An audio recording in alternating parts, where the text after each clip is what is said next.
Milo, is that you? There, I think I got it.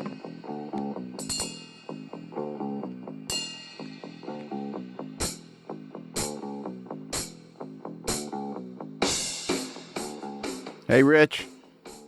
Yes, sir. How's it going? It's going.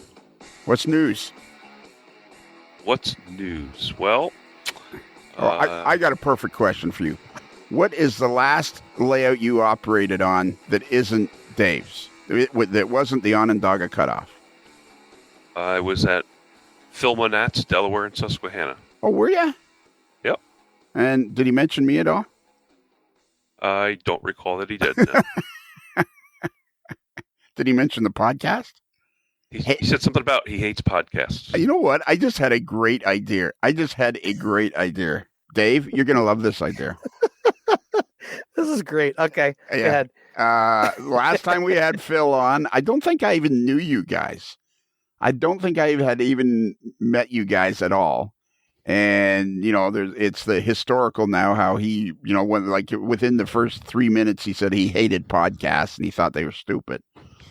That's the podcast that Rich had me listen to the first time I ever listened to AML because I knew Phil.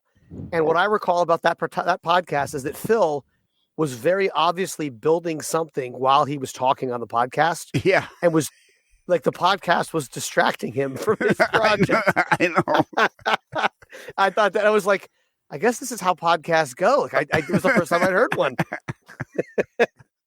Yeah, I tried being at mine. It was like a weird, and like I had met him before. I had talked to him. I've had numerous invites to his layout. Whenever I'm in the New York area, yada yada yada. So I thought, okay, this will be fun because he's an interesting guy and he's got a cool layout. Blah blah blah. We'll get Phil on the podcast, and he was like, yeah, okay, I'll do it. And I didn't get any hint at all at that point that he wouldn't be interested. And then he gets on the podcast, and it's like, yeah, podcasts are stupid. And I'm like, oh, okay. And of course, I'm new. I'm like only 2 or 3 years into the thing. And I'm like, okay. So anyway. That's a first for you. Yep, yeah. There you go. So here's my great idea, Rich. Are you ready? I am ready. Yeah, maybe take notes. How about we interview Phil again, only you guys will be the co-hosts. Let's see how much he dislikes the podcast then. I think we'll get heckled just as much. That's my prediction. Yeah, I think it depends on what project he's working on while he's trying to do the podcast. Yeah, well, and since then he's had. I interviewed Stephen Atwell, the owner of Midwest Model Railroad, not that long ago, and he's been over to Phil's a couple, 3 or 4 times. And I met Stephen at Tony's. Yep. Yeah, me too. Yep, nice guy. It was fun to meet him after all the podcast talk. It was pretty cool to actually meet the guy. Yeah, so he's been to Phil's, and he's even been over at a work session at Phil's. And and Phil's a good guy. Don't whoever's listening, if there's anybody listening. Rich, do you think there's anybody listening? I think there's probably a few people. Okay. Don't get the wrong idea. Phil is a great guy. He's a nice guy. He's always been nice to me. It was just funny that one particular night with the podcast thing, he didn't get it. He doesn't understand podcasts. Not that I necessarily do either. So, but you guys have been. Go ahead. I was just going to say, I heard in the interview you guys did with Eric White, I think I heard you say podcasts aren't for everybody. They're not. I think that's accurate. I mean, that's why we have magazines still, and that's why we have online magazines versus paper magazines, et cetera, et cetera. They're all different niches of the hobby. Yeah. I mean, in a growing hobby, you're going to have niches. Absolutely. Yeah, and life in general. I mean, some people like Chevrolet, some people like Hondas. It's just the way it is. You're not gonna, you will never be able to appease all the people all the time. I always thought that would be a good Kelly question. What kind of car do you drive, or what was your favorite car, something like that? Because I mean, you're a car guy, and I just think it's a crossover. Okay. For a lot of railroad people. I'm right. But I'm not named Kelly, so that doesn't matter. Oh, I'm writing it down right now. What kind of car do you drive? Well done, Rich. Yeah. It's a kind of car. All right. So let's quit fooling around here. So, Dave and Rich, the last time I was there, operating the Onondaga. Rich, you weren't there the second time I went. I was very disappointed about that. Well, but we did connect, as I recall. Yes. Oh, we had great. I thought that was very cool. You were off in the corner on Dave's laptop, and and it was every time I went by, I'd say, and actually we were having kind of an intense conversation at one point. That never happens on the OC. It's always, very laid back and quiet. It's kind of a boring operating session. Yeah. But what I was disappointed about the most was, and I hope you relayed this to him later, Dave, or at least this was my opinion. I was pretty impressed with how much I had improved from the first session to the second session. And I was wanting to impress Rich more than anything else. And he wasn't. Hey, improvement, but I could see your progress. I was following along, watching the trains move around on Team Viewer. So I knew where things were going. I thought, yeah. It doesn't take long to get it. It does not take long. It was that's the beauty of it. I highly recommend everybody in the world go and operate the Onondaga Cut-off. Tell them Lionel said so. Holy moly, that's it'll be fun. I think it might take a little time though. I think we can squeeze everybody in the basement at once. Yeah, tell them Lionel sent you.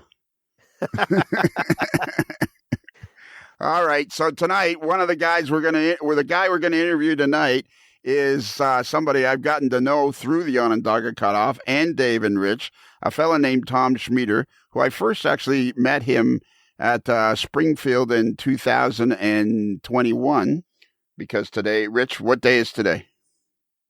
Monday. That's right. It is Monday. Nice one. And so anyways, first time I met Tom was when he stopped by the AML booth, and I met Ralph for the first time, Ralph Heiss for the first time there, and then I met him again in Crescent at the Station Inn, and I interviewed him, and I berated him about getting a Facebook page, and then when I did go to the Onondaga Cut-off the second time, I had the opportunity to visit Tom and see his layout, and immediately said to him, "You got to be on the podcast." So can somebody go get Tom out of the green room? Rich, you're a little bit closer there, if you don't mind. Yeah, Rich, you're closer. Sure thing. Yo, Tom, come on. It's your time. It's your time. Yeah, it's your time, Tom. It's time? It's time, Tom. It's Very time. nice. Good evening. Oh, thank you. Are you excited? I'm excited. Thanks for having me. All right. That's cool. Move your microphone a little closer to your mouth. Not that close. Need a longer boom on it. Yeah, I know. Well, I think, does it pull out, that one? I didn't want to pull on it too hard. It didn't pull out easily, so I didn't want to rip it out. All right. Well, you sound good there. You sound good. Okay. There. You sound good there anyways. So, Tom, you've become a fan of the podcast. I didn't realize that. Well, you're a Patreon member. You listen. I know you listen to a bunch of them. I mean, I don't know if you listen as intently as our buddy Rich does, but I know you listen to them. And then lately you've started a Facebook page because I just kept beating on you. That was easier. It was easier to start the Facebook page. Easier than to listen to you beating on me. I just gave in. It's a lot easier. True story. That's I accept that. And I guess I have to thank you too, because it does inspire a little bit to post some stuff and get some feedback and look to put the next thing up, and it just it's inspirational to keep moving forward. Like I want to keep updating it, so it means I got to do something and keep rolling with it. You hear that, Rich? He's thanking me. I guess wonders never cease. Yeah. So what's the Facebook page called, so everybody knows? It's a group that I created. It's the Lackawanna Railroad Hoboken Division. All right. So now, one of the reasons I wanted to have this interview, let's not forget, before we go any farther, this podcast, this Monday podcast, like all Monday podcasts, is sponsored by Rapido Trains. Your fast track to model railroading fun. At rapidotrains.com. Could be N, could be HO. Your fast track to fun with Rapido. So let's do any of you guys own Rapido Trains? No, I don't. You own like a bunch. Oh no, I own some. I own some Rapido trains. Well, some of their but products. I don't own Rapido trains. No, there's a guy that already does that. Right. That was. I thought that was part of the shtick here. Yeah, exactly. But you okay? To give him, you know what? I am just paralyzed with fear. Jason appreciates that. I mean, he's the owner. He is. He's a good guy too. But I am just paralyzed with fear. Like we've been doing this now for a few months, and I'm just like literally paralyzed with fear that I'm going to give him his money's worth to sponsoring the podcast. And it's like, because I've never had a sponsor. First off, this is my first podcast I've ever had. And then to add on top of that, I've never had a sponsor. So I'm like constantly thinking, now what do I got to do to make sure they get their money's worth? So look at even this. I was like 10 minutes in and I forgot, but I at least remembered. Who were we interviewing? We were interviewing Eric White a couple of months ago. And it was like we were halfway through before I remembered to say anything. Well, isn't that about when you remember to do introductions? Yeah, it's about when I remember to do introductions. Exactly. Well, I hope to own some Rapido models someday soon. You don't own any yet? I don't think I do. Actually, I do. They did some passenger coaches in Lackawanna, even though they weren't quite perfect, authentic prototype, but they were really good looking. So I did snag some of those up. But they really haven't done much in terms of motive power, anything for Lackawanna yet. But I'm very optimistic. I understand from semi-reliable sources that they might be doing the E8s in Lackawanna. Ooh, that'd be cool. That'll be phenomenal. I think that's almost guaranteed at some point that they'll do them. It's the only reason I brought it up is that I hope it does guarantee it by talking about it right after the Rapido advertisement. Well, they are the good-looking locomotives, and we're very excited about the possibility of. In fact, recently announced was Conrail OCS E8s, and if they can do OCS E8s, what they need to do, Tom, is hear from Lackawanna fans. If people want Lackawanna products and engines, you got to send that over to rapidotrains.com in the comment section. That's how we got the Conrail E8s. That and a bunch of emails. The same way Lionel got me to put a Facebook page up. There you go. A little bit of harassment. Just don't let go. Yeah, just don't let go. Exactly. just keep gnawing at their ankles until they give in. Well, I'm excited about your Facebook page already. I think what's neat is it's showing early stages of some of the construction.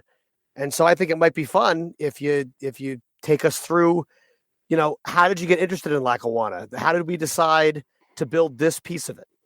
Yeah. Well, and when I went for the visit on my way back from my operating session that Rich wasn't at, but he was at the Rich. Wait. Your operating session? Well, the one I was at. Yeah. Well, let's be clear here. Okay. You didn't have an operating session. No. Okay. But I was operating on a dog cutoff. Yes.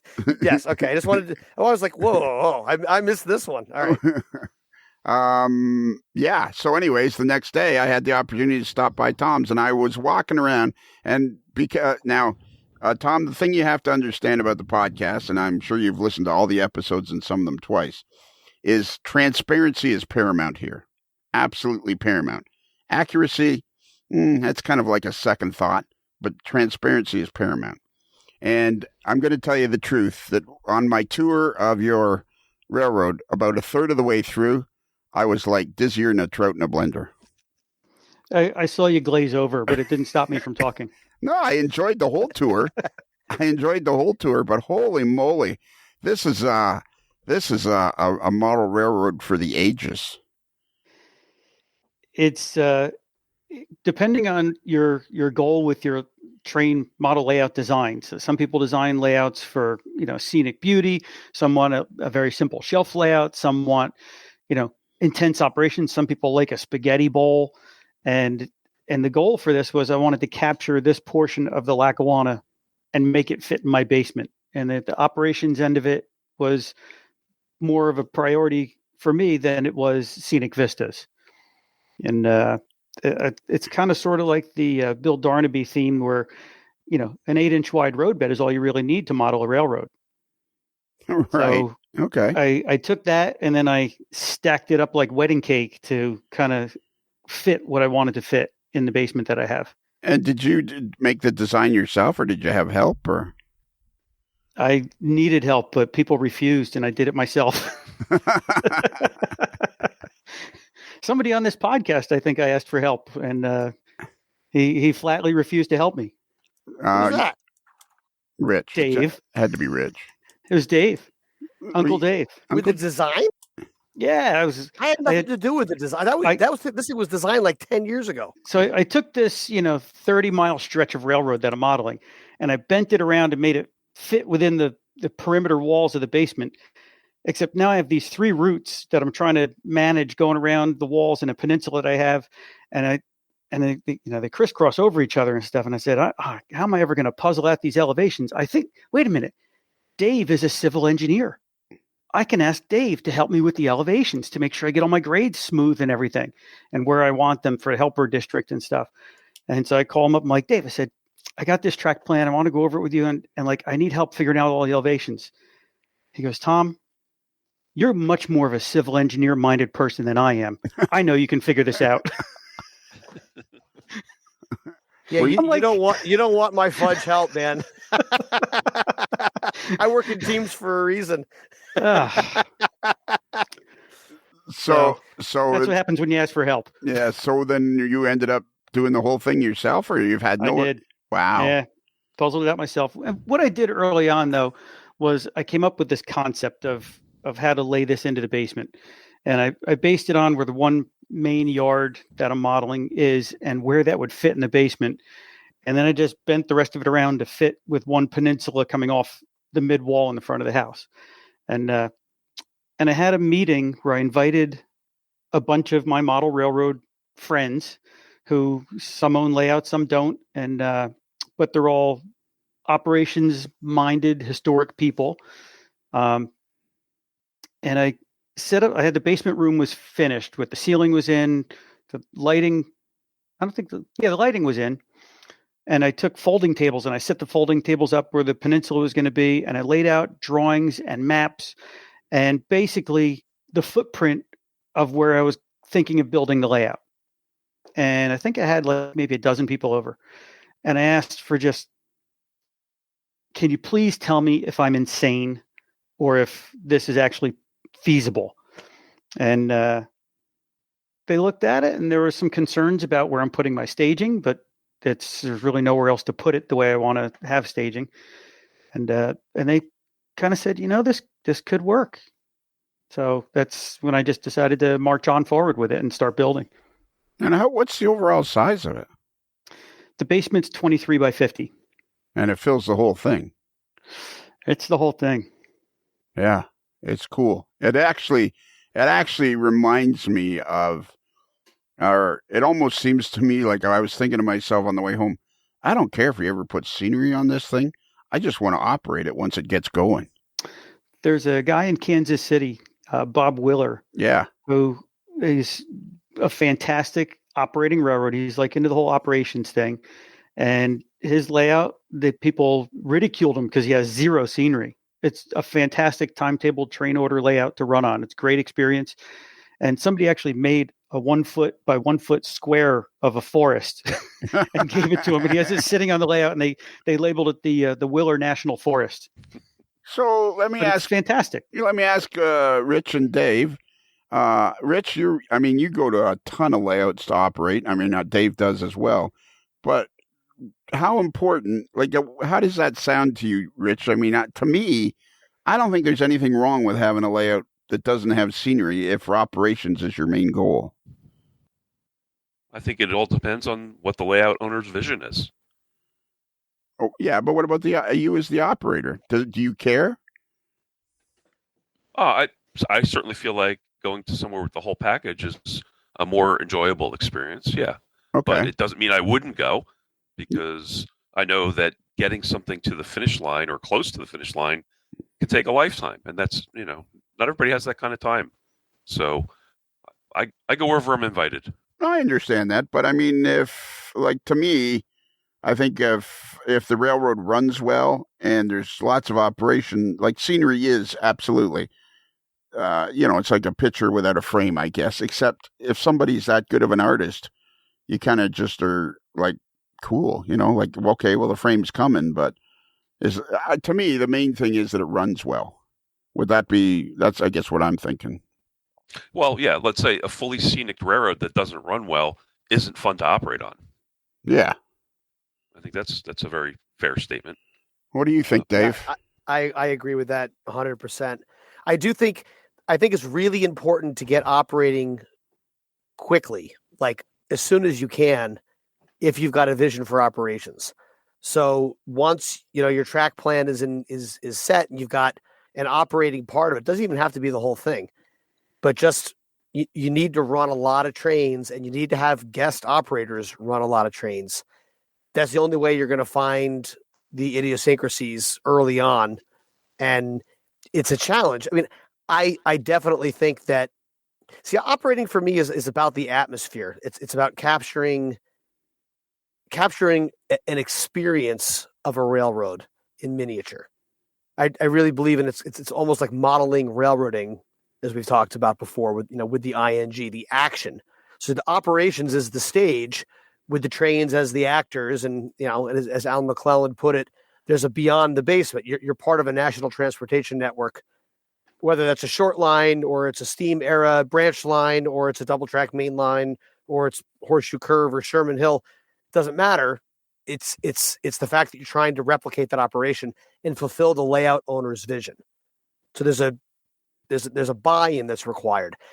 You're not going to be successful 100% the first time. It's going to take there's definitely a learning curve to that kind of operations. And to do that once the scenery's in place is to ask for all sorts of much, much harder work in front of you to correct things that don't work. Yeah. So get started when there's no scenery 100%.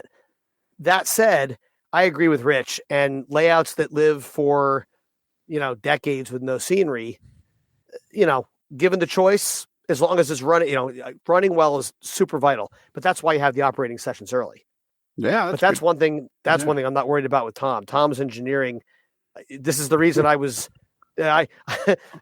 tell you, this guy is doing it right from the start. His engineering is primo. It's beautiful.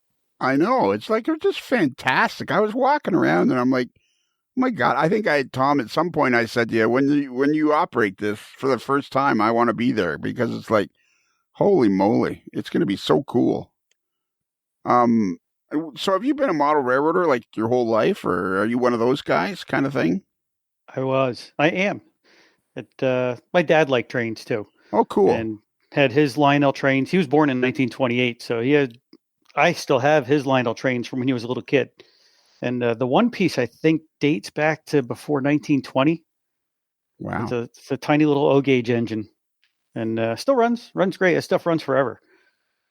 But he always liked trains, and he had gotten into HO trains in the 1950s, and still had some of those, and didn't really dabble into it. He didn't keep up with it as he had a family and moved from Brooklyn, Queens out to New Jersey, and got busy just taking care of a family.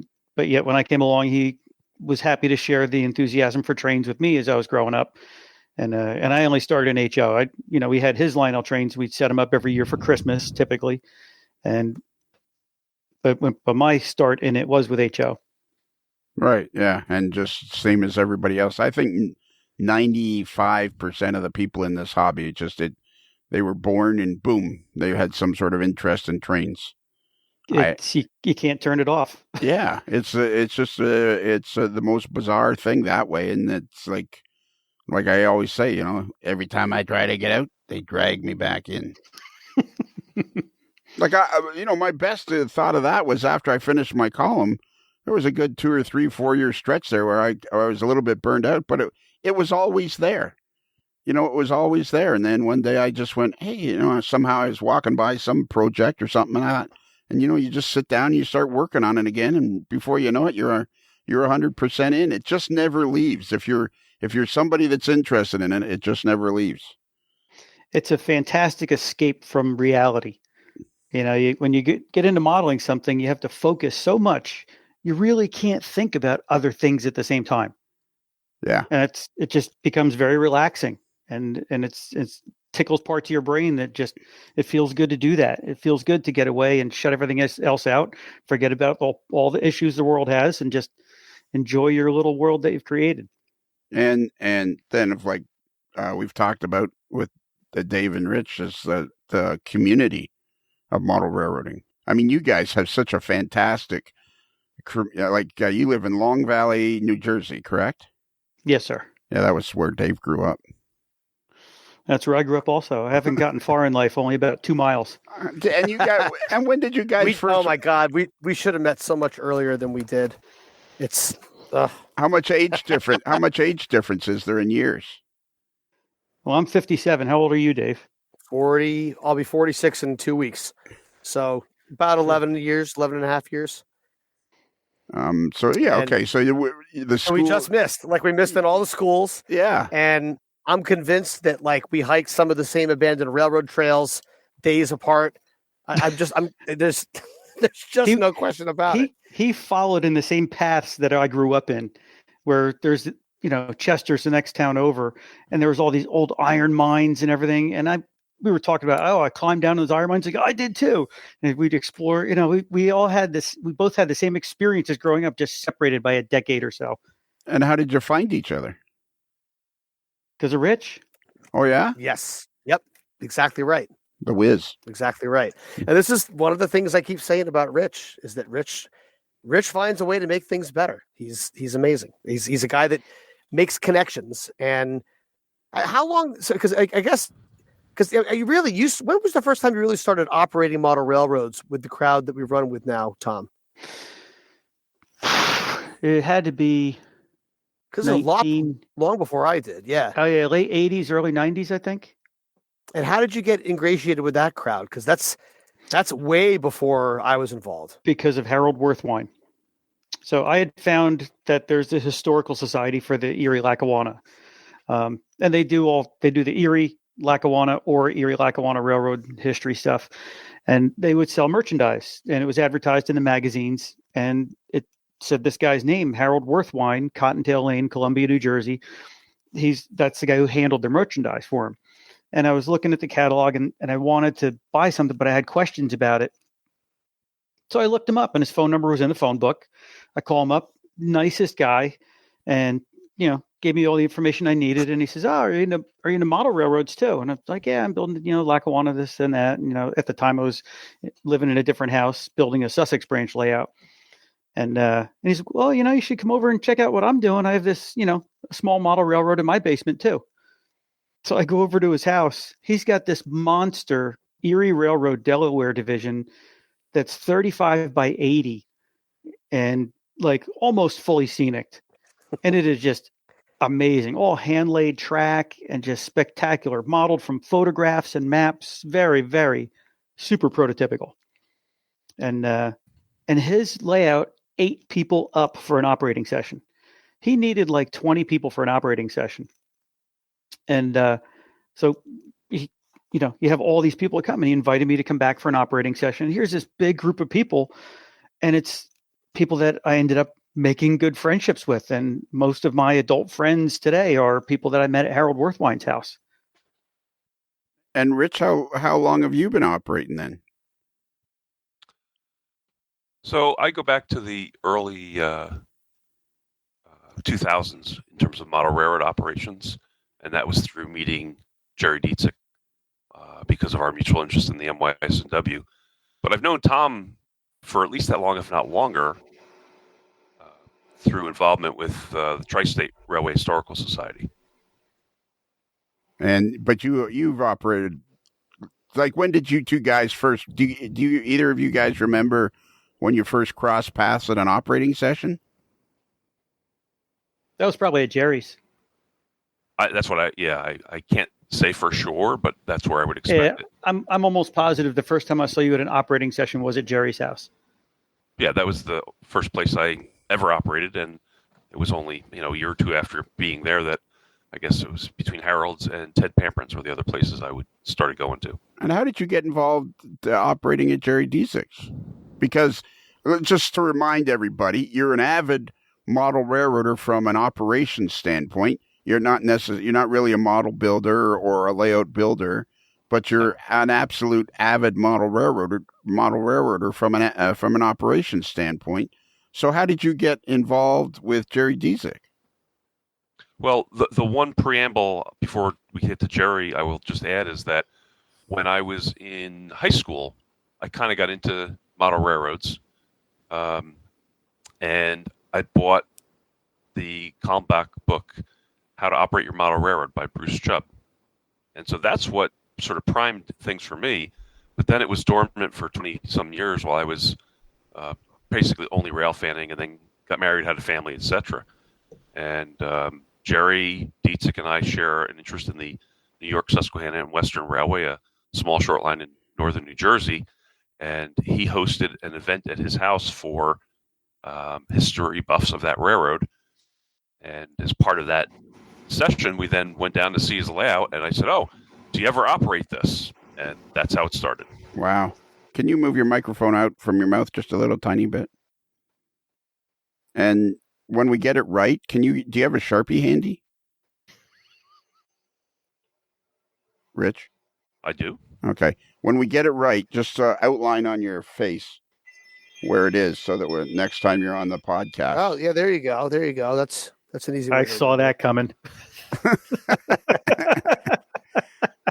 So Tom, I got a lot of questions for you, and this podcast is about Tom Schmieder and his railroad. But I got to ask Dave this question, and I think, Dave, I'm going to make you feel bad. Yeah, go ahead.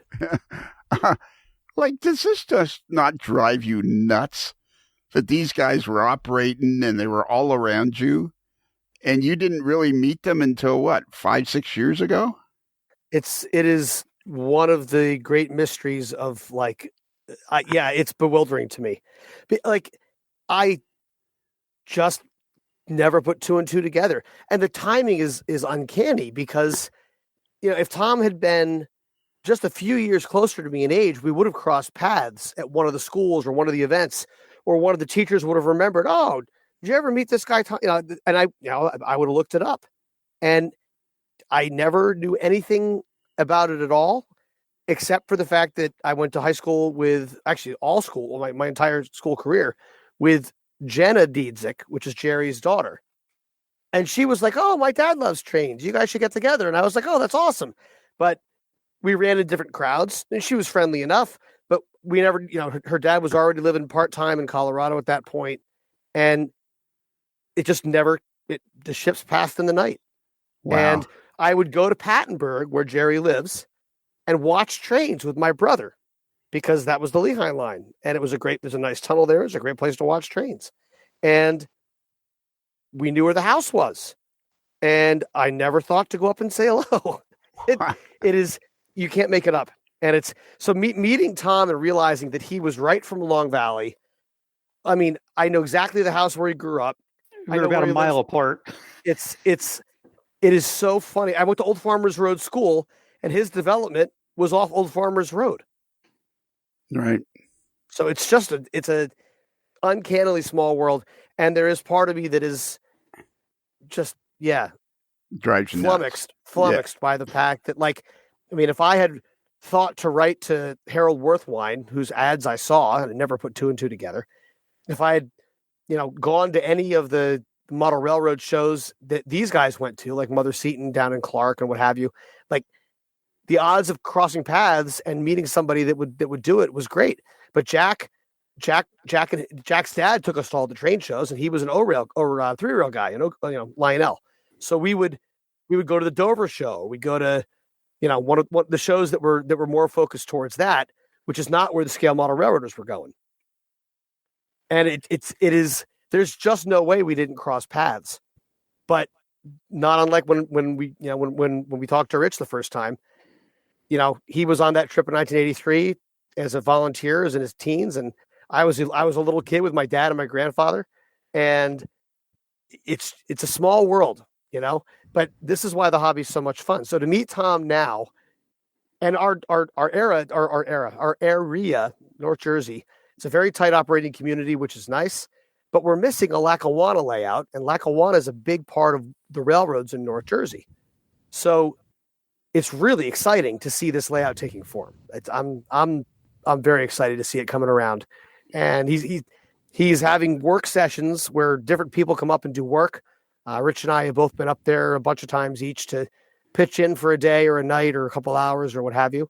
And slowly but surely, we're creating something with Tom in Tom's vision, and it's just beautiful. It's exciting. That's cool. Is it kind of like, it's kind of exciting for me because I'm getting to know all you guys as well. And is it kind of like the opposite of driving you nuts because you didn't meet him until 5 or 6 years ago? The opposite of that is it's kind of like a fine wine. When you did meet him, it's been such an immediate connection that you're kind of getting more out of it than maybe you would have got out of it if you'd known him for years and years. I think there's no question. There's no question. And it was interesting because, Jack and I built the OC, largely on our own, with help from the magazines and help from the internet that we could find, when we were fooling around with it. But meanwhile, all these guys, expert operators, are just a couple miles away. And it's one of these things that I think the internet has changed, Facebook groups and what have you.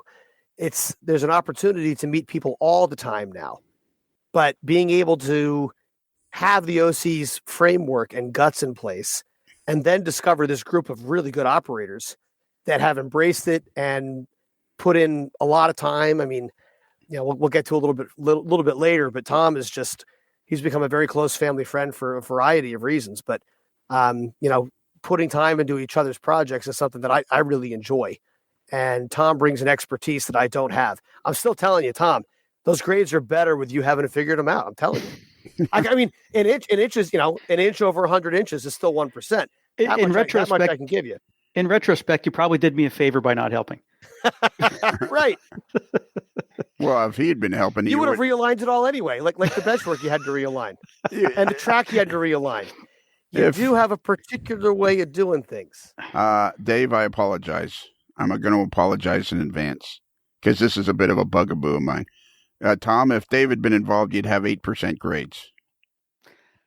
Isn't it like more than 8.5 or so? Yeah, it drives me nuts. I don't know. It's not regular. It drives me nuts. It drives me nuts. It's the only helper district on the OC. Yeah, exactly. And it really is a helper district. Rich? Yes, Lionel. So you go and help Tom quite a bit, don't you, on building the layout? Quite a bit is probably an overstatement, but I've been over there several times, and because I'm not a model railroader with experience building things, I am mostly a second set of hands. Right. And I'm comfortable with that role. Right, yeah. But so give us a little bit of an insight of what that's like. Like how many times do you think you've been out there? More than a dozen? No, half a dozen, I would say. Okay. And this is over the last couple of years, maybe? When did you start this layout, Tom? Ooh, I should get my guest book out and look it up. It's been without looking, 2 years. Was that all? You started before the pandemic, right, Tom? Yeah, it was definitely before the pandemic. Not much before, though, so maybe 3 years. Seriously? Yeah. You're nuts. A lot of teamwork up there. You're nuts. That's crazy. Well, if you had told me that when I was there, I would have never believed you. Holy mackerel. So you only been working on it 3 years. Wow. Everybody has to, after everybody visits the OC, then they have to drive over to Tom's and see this layout. It's just fantastic. I'm going to go grab my guest book. Hang on 1 second. Okay. Is he actually going to leave the studio? I guess so. I don't hear any footsteps. Maybe he was in his car or something. Yeah, I don't know. Yeah, maybe. I've never had anybody leave the studio halfway through the show. No, we might have to. Right here. Oh, okay. All right. Oh, he's getting his guest book. He's flipping through the pages now. So what do you think, Rich, is like? of all the layouts you've ever operated on, does this one kind of blow your hair back thinking about operating it? Well, it's certainly one of the layouts, and it's a railroad that I'm very interested in. And, Right. I think perhaps for some of the listeners in Switzerland and Australia, we maybe should talk a little bit about, we've mentioned it many times, Lackawanna. What is the Lackawanna Railroad? That's a good idea. And, people are here to listen to Tom, not me, so I think we should let him talk about it. I think they're here to listen to me, not you guys. But let's not split hairs. You're just a vehicle, Lionel. Oh yeah, that's right. Yeah. It was August 5th of 2017 when I had my consultation meeting with everybody, and then April 14th of 2019 was the beginning of construction. So that's just like 3 years. Man, oh man. It'll be 4 years this April. Man, you have made some spectacular progress.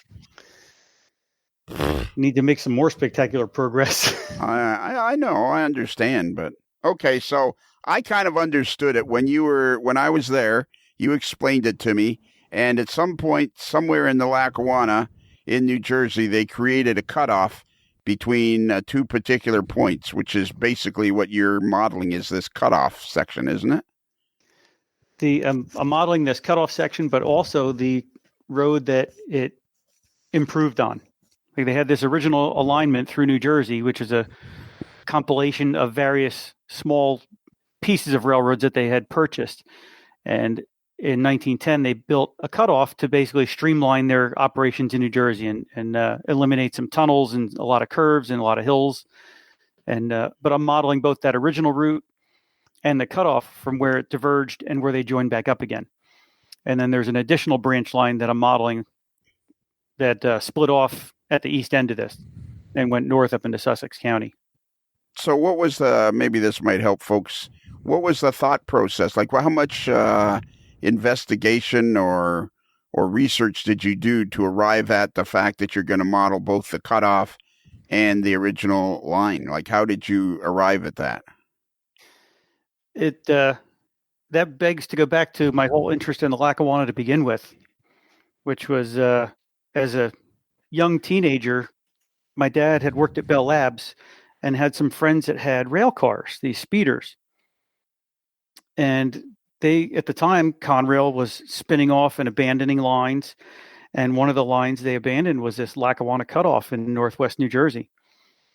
And these guys were taking their speeders that they had purchased from the railroads that were selling them as scrap at the time, and they fixed them up and they were running them on this abandoned piece of cutoff track, which is a very modern construction. It's 28 miles from Port Morris, New Jersey to Slateford, Pennsylvania.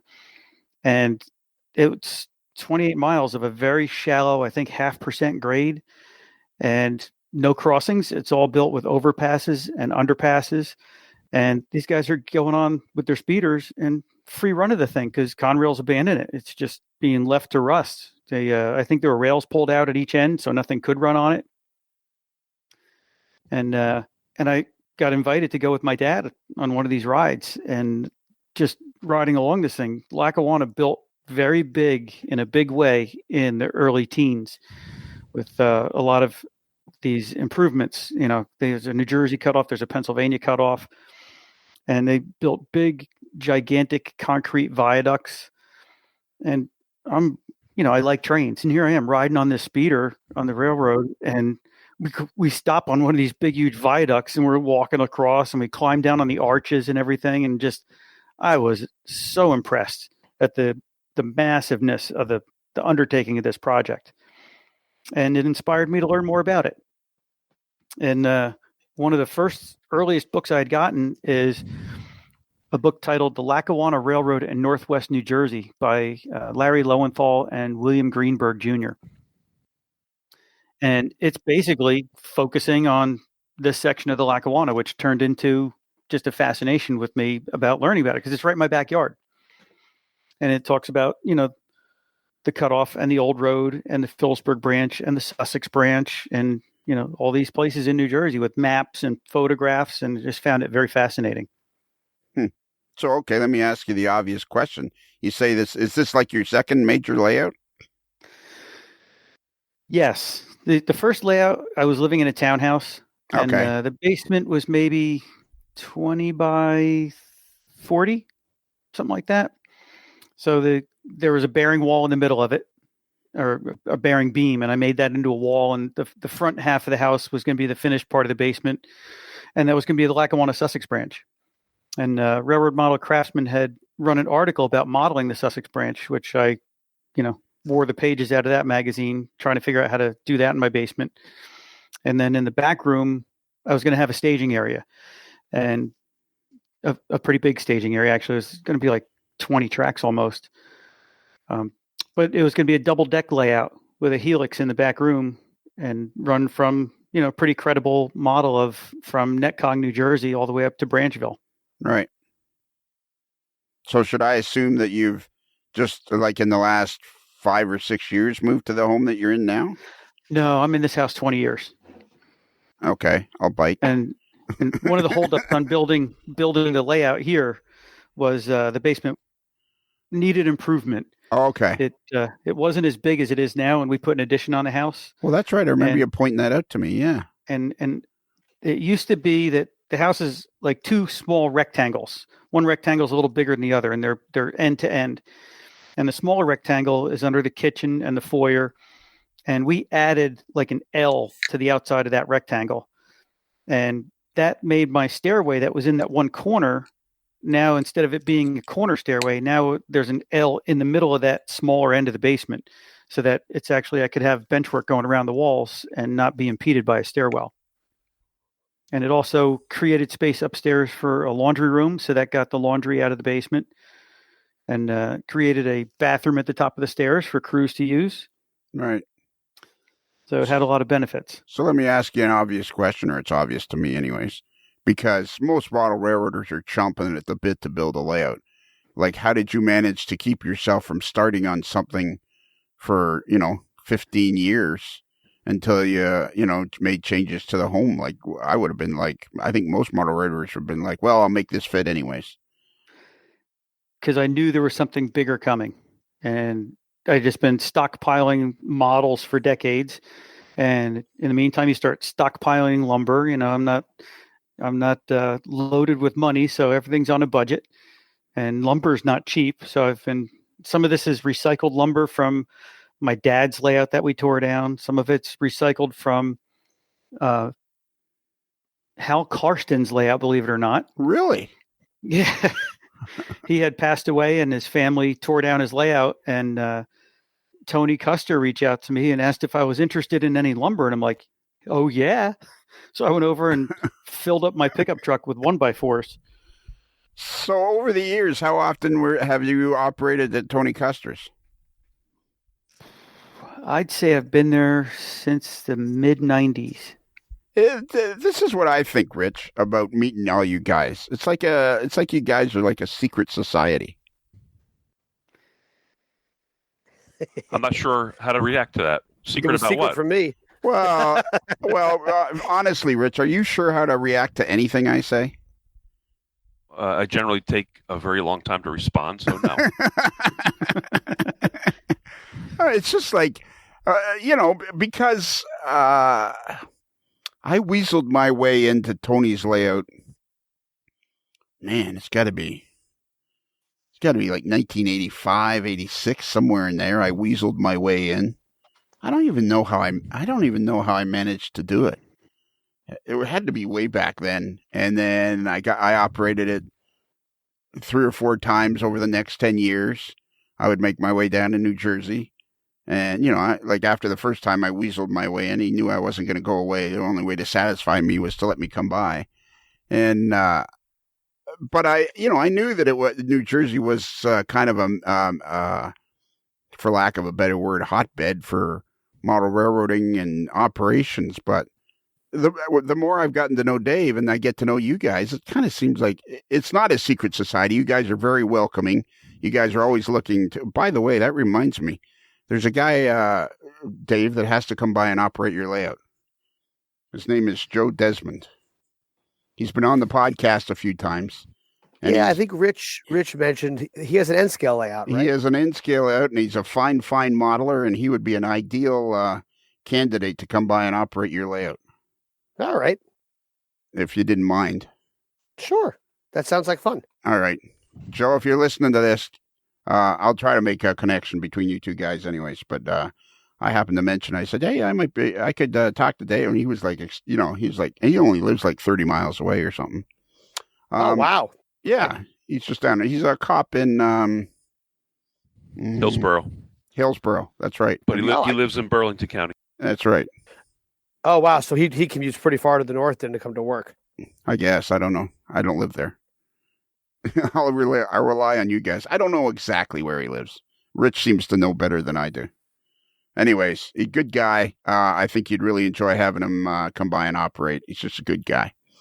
Well, all right. But yeah, like you guys are, it's not a secret society, but it's like it's so thick. It's like you're walking into a swarm of bugs, love bugs in Florida or something. There just seems to be so much operation and so much connection to so many cool things.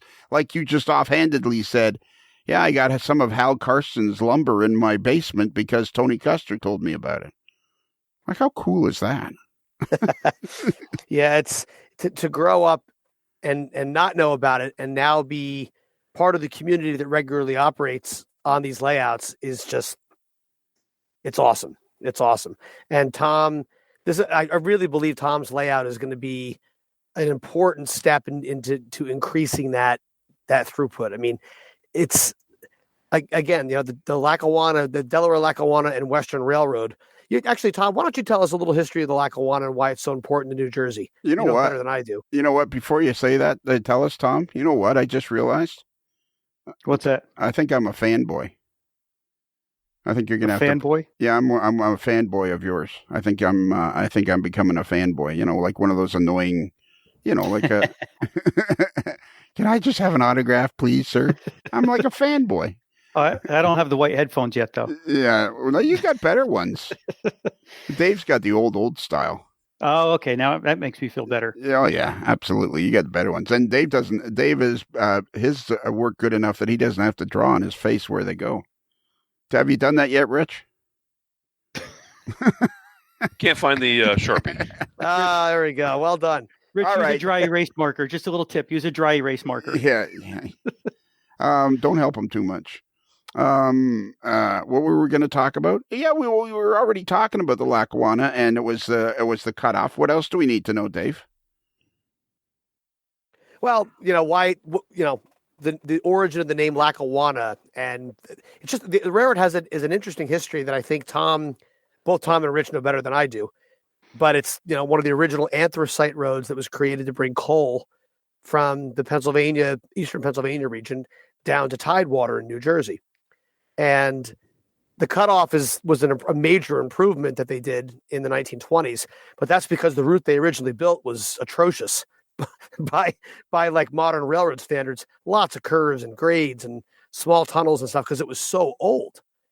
And the Lackawanna, that's a Native American term, if I'm not mistaken. That's Lenni Lenape, if I'm not mistaken, Tom. I think. I'm not going to go there. I don't know on that one. Yeah, I think that's a Native American term for one of the rivers or mountain ranges, but it's one of the older freight railroad properties in New Jersey, formed from a couple earlier companies.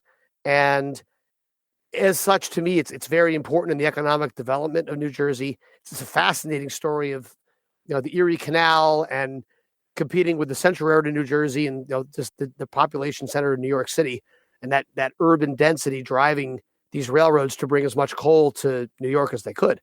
And Tom is building a railroad that has the capability of capturing some of that, which is exciting.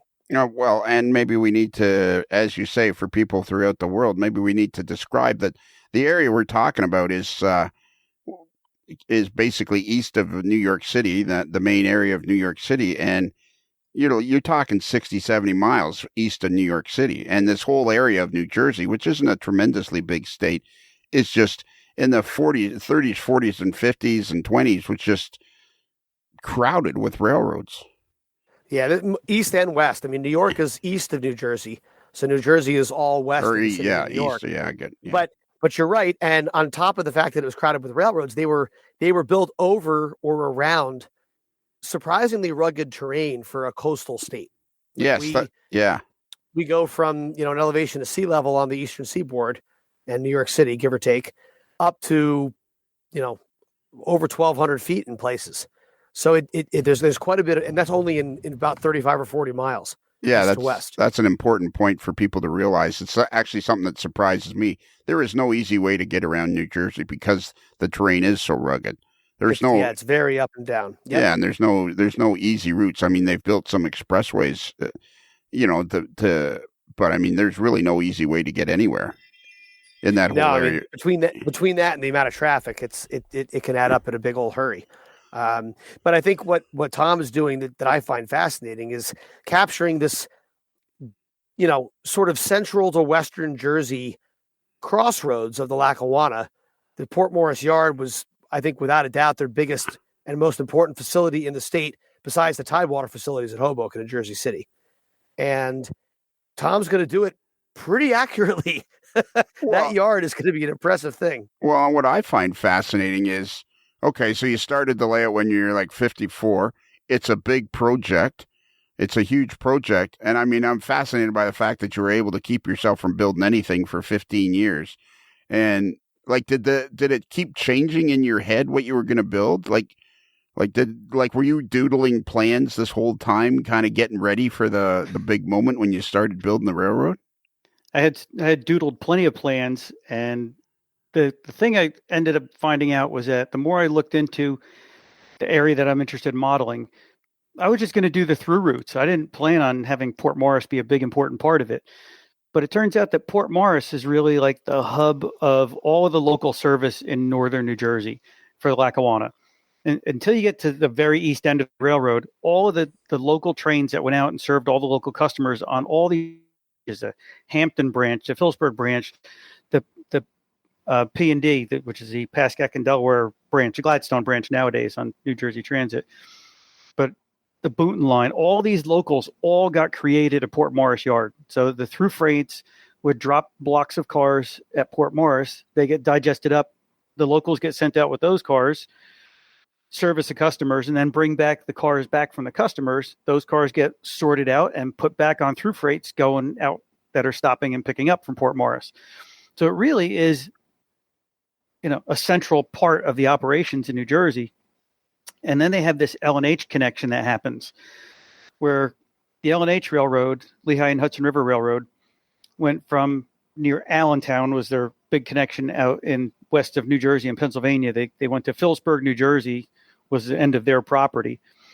And they took traffic to New England because they had a connection at Maybrook on the east end of the railroad. So they went diagonally from southwest to northeast across New Jersey. And they crossed the Lackawanna Sussex branch in a town called Andover. And they made an arrangement with the Lackawanna for handling freight to and from New England from destinations in the west.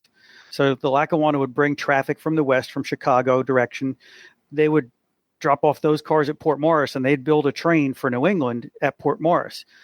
The L&H would come down with a load of cars from Maybrook, and they'd get to Andover, and they'd get on the Lackawanna track on the Sussex branch and come down the Sussex branch through Netcong and enter Port Morris Yard, drop that train of cars going west, and pick up the one that the Lackawanna had built, and then return up to Maybrook. And they had 2 of those trains a day that came down into Port Morris Yard.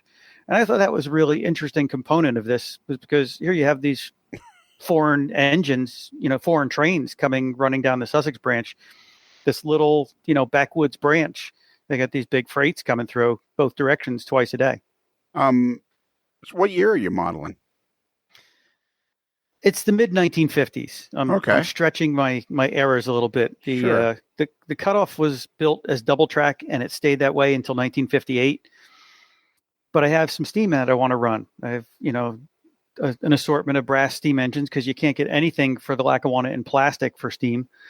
So I have a handful of brass engines that I want to run, and they were gone in 1953. So I'm still going to run them, but I single tracked my Cutoff because I wanted to have CTC on part of the layout, and that's what was put in when they single tracked that line. And so I'm just stretching. Anything in between is fair game. Okay. And do you have any kind of a track plan anywhere? Like, do you personally, do you have a track plan, or do you have bits and pieces, or? It's crude. I have a CAD rail, CAD program for drawing model railroads, Right. and I struggled with it. I am not proficient at using it at all. And what I started with was figuring out where Port Morris was going to go in my basement, because that's the biggest scenic feature. And I wanted to try to capture as much of the feel of the yard as I could. So I looked at the floor plan of the basement and made paper cutouts of all these different towns. And the one for Port Morris, it really could only fit in the one side of the basement, the one long back wall by the one corner. So you made like 1-to-1 paper cutouts of the layout to. Oh no, I made scale cutouts of the floor plan and scale cutouts of paper. That's a lot easier to work with. Well, yeah. Well, no, there are places now. There's another place. There's a fellow I want to interview, and there's places now where you can get full size track plans. Oh, for sure. Of your layout. There's one called Layout Printing. I'm dying to talk to those guys, and one of the fellows in the AML Nation that's used them. I'm just dying to find out about that. So I took those, but you did it in scale. Yep, took those scale drawings, and I made Port Morris fit where the only place it could fit. And then the other part of it was I took the rest of the drawings and flipped them and turned them and arranged them in station order to see how I could arrange them in the basement to make them fit. And then I took that, jigsaw together puzzle, and I tweaked it so that it was the best layout I could figure for the basement. And I took that and went to CAD rail again and sat there, and I figured out how to work it enough that I could draw Port Morris in scale with the switch templates. You can drop in templates so the geometry is going to work with all the track and everything. And I laid Port Morris in, and then I basically figured out where my minimum aisle width would need to be. And then from that, I created an edge of the benchwork. And then that's the end of my print. And then I took a pencil. I took like 5 different color pencils, and I sketched all the different lines in all these, the Sussex branch, the Old Road, the Cutoff, the Phillipsburg branch, the L&H, and the Bangor Portland branch. So all those are different color pencils just carved on top of my CAD rail printout. And then I took masking tape and I laid it on the floor where all my benchwork edges have to be. And that was the extent of my engineering. And just build it to fit. Okay, See, so now we're talking. That's how you build a model railroad. See, and I know it can be done this way because Harold Worthwine told me that he just took a piece of paper and sketched what he was going to draw, and then they built it. Yeah, that's how I did the OC. And I'm like, I know it can be done that way. Maximize the run, try and get the curves close, and here we go. There is some revision construction where you build something, you realize, this isn't going to quite work that way, and you got to redo it. But it's a lot less time than if I would have spent 2 more years drawing the whole thing in CAD. Yeah. Like I drew a track plan, but basically, mostly I had I envisioned what I wanted was a point-to-point railroad with, like when I built this house, I built the divider walls, and like I kind of knew what I wanted as far as the layout space, and then I built a railroad. I drew a railroad in on top of that. Like really, you need the space. You really have to design the railroad to fit the space, not fit the space to design to fit the railroad. The basement walls are so confining. Yes. So the bane of my existence is that you can't just build 1-to-1. I want the whole thing. I want the whole boat condition to Buffalo. But I think it would be fair to say, just so people understand, that basically you're nuts. I mean, I've seen this. I've been there, and it's like it's utterly stupid to start something like this. No, it's not. No, don't say that. It's not. No. It's fantastic. It's like because it's so like it's going to be great. Yeah, it's like Dave says, it's so well engineered. And now that you have a Facebook page, you got people enjoying it along with you, which I think is cool. I think that's one of the best parts of model railroading now is people aren't in their basements by themselves, not without any kind of contact. And all you got to do is post a few pictures. Like you posted this picture, somebody built how do you say Netcon? Neccon is how you say it. Neccon. Yeah. Like, why can't anybody in New Jersey talk? It's spelled Neccon. But if you're from there, it's Neccon. Yeah. That's like Norfolk. That's like Norfolk. Norfolk, yep, or Lancaster. Yeah, it's like, it's not Newark, it's Norfolk. It's not Lancaster, it's Lancaster. Yeah. Or Bogota, New Jersey. Yep, Not Bogota. Yeah, and it's not Toronto, it's Toronto. Or Baltimore. Yeah, there you go. So who built this station for you? Perry Squire. Oh, really? Yeah. Okay. So he built something. He built, what did he build for you, Dave? Well, after I saw what he was building for Tom, I got jealous. Oh. So I asked. And Perry said, sure, that sounds like a good project. Give me the plans. And I was like, oh, man. Like, I don't even grade out model railroad track, let alone work from plans on structures. I mean, come on. So the wonders of the internet, though. I tracked down I posted around, and sure enough, it's unbelievably, a guy reached out to me, and he was the signal maintainer that cleaned out the basement of the tower I wanted to model when Conrail was tearing it down. And he had the actual blueprints for the tower. So he sent me the actual vellum blueprints for the tower. I made some copies and I sent them back, and he asked me to let him know if it ever makes the print. I did put an article together, so Model Railroader has in their archives and a whole article about adding this tower to the Onondaga Cutoff. But it was all because of the artistry that I saw in the collection that Tom is building. Tom is going to be one of these guys that once he starts to do scenery, he's going to have 2/3 of the structures ready to go, and expert level structures. They're beautiful. So Perry Squires has built a structure for Dave and a structure for Tom. Has he built any for you yet, Rich? Nope, I don't have any structures because I don't have a layout. But yeah, are you a little bit jealous? I mean, Perry does amazing work, and I've fortunately been able to operate at his layout, so I've gotten to see his stuff. But I'm never going to have a layout. It's just not in the cards for me. I don't want one. Rich, I'm going to say this on the air. I've actually said this to Dave before, so Dave can verify that I'm not just blowing smoke. You are singularly one of my favorite people on the planet. Well, thank you. I don't know what I did to deserve that, but because every time I speak, you have to pause and go, "How do I answer this?" Well, I could say since Bruce isn't here, somebody had to be on mute. Yeah, that's true. That's true. No, it's you'd remind me of, like, we would have been ideal as if I'd been the student and you'd been my English teacher or something, and you just you were never sure about that Strang boy. Yeah, I'm not sure how that would have worked. Yeah, I know. I think it would have worked. So Tom, tell me about these building sessions. Because I think what you need to realize is you're going to be on the podcast again, because we're going to follow along on this massive build, because I'm fascinated by guys. I think more and more it's becoming, while small layouts are vitally important for a lot of people who either don't have the energy to build a big layout, or the space, or the funds, or whatever. I personally starting to get the feeling that there's a lot of big layouts out there that are being built or have been built in recent times.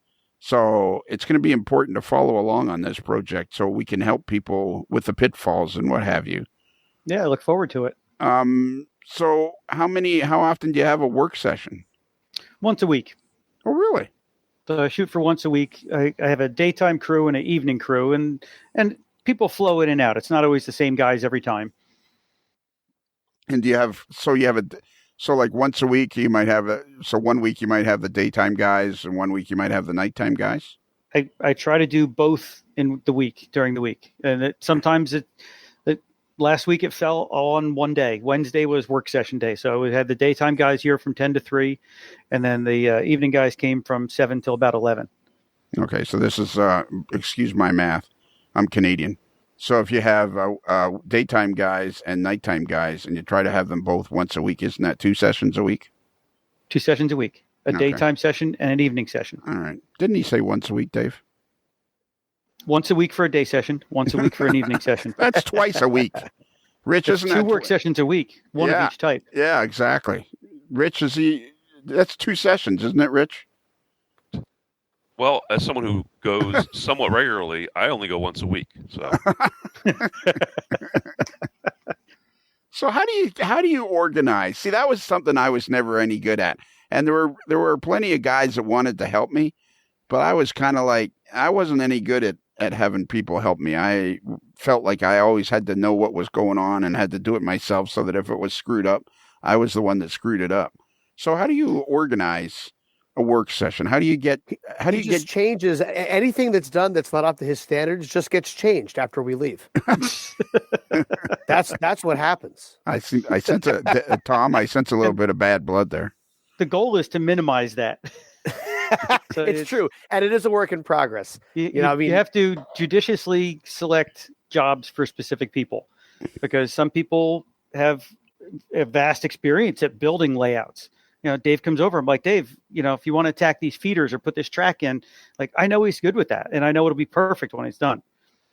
But there's other people that I would never think to ask them to put feeders in on track, because they've never done it. And it's something that really is a precision task that needs to be good. So, have road beds a lot more forgiving. I can have people put homosote down. I can have people, paint stuff and do different things. The last session I had, one guy was pushing in the filler ties at the rail joints in flex track, and it's tedious work, but you can't not do that, but it has to get done, and it's time consuming, and it's perfect for him because he's not a model railroader per se, but he wants to help. So what's that fella's name? Bob. So how did Bob get involved? Bob's my historian. Okay. Bob's an avid researcher, Lackawanna fan, family of Lackawanna railroaders. His father, grandfather, I think his great-grandfather might have worked for the railroad. And he's a wealth of knowledge, and he's been very, very so helpful to this project. It wouldn't be where it is without him, honestly.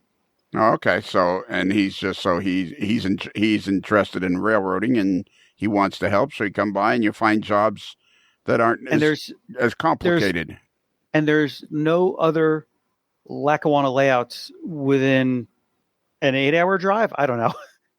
There's nobody's actually, like, there have been other Erie-Lackawanna layouts, but nobody's done a pre-merger, just specifically Lackawanna layout that I'm aware of. I mean, I know a couple guys who model it, but they're far away.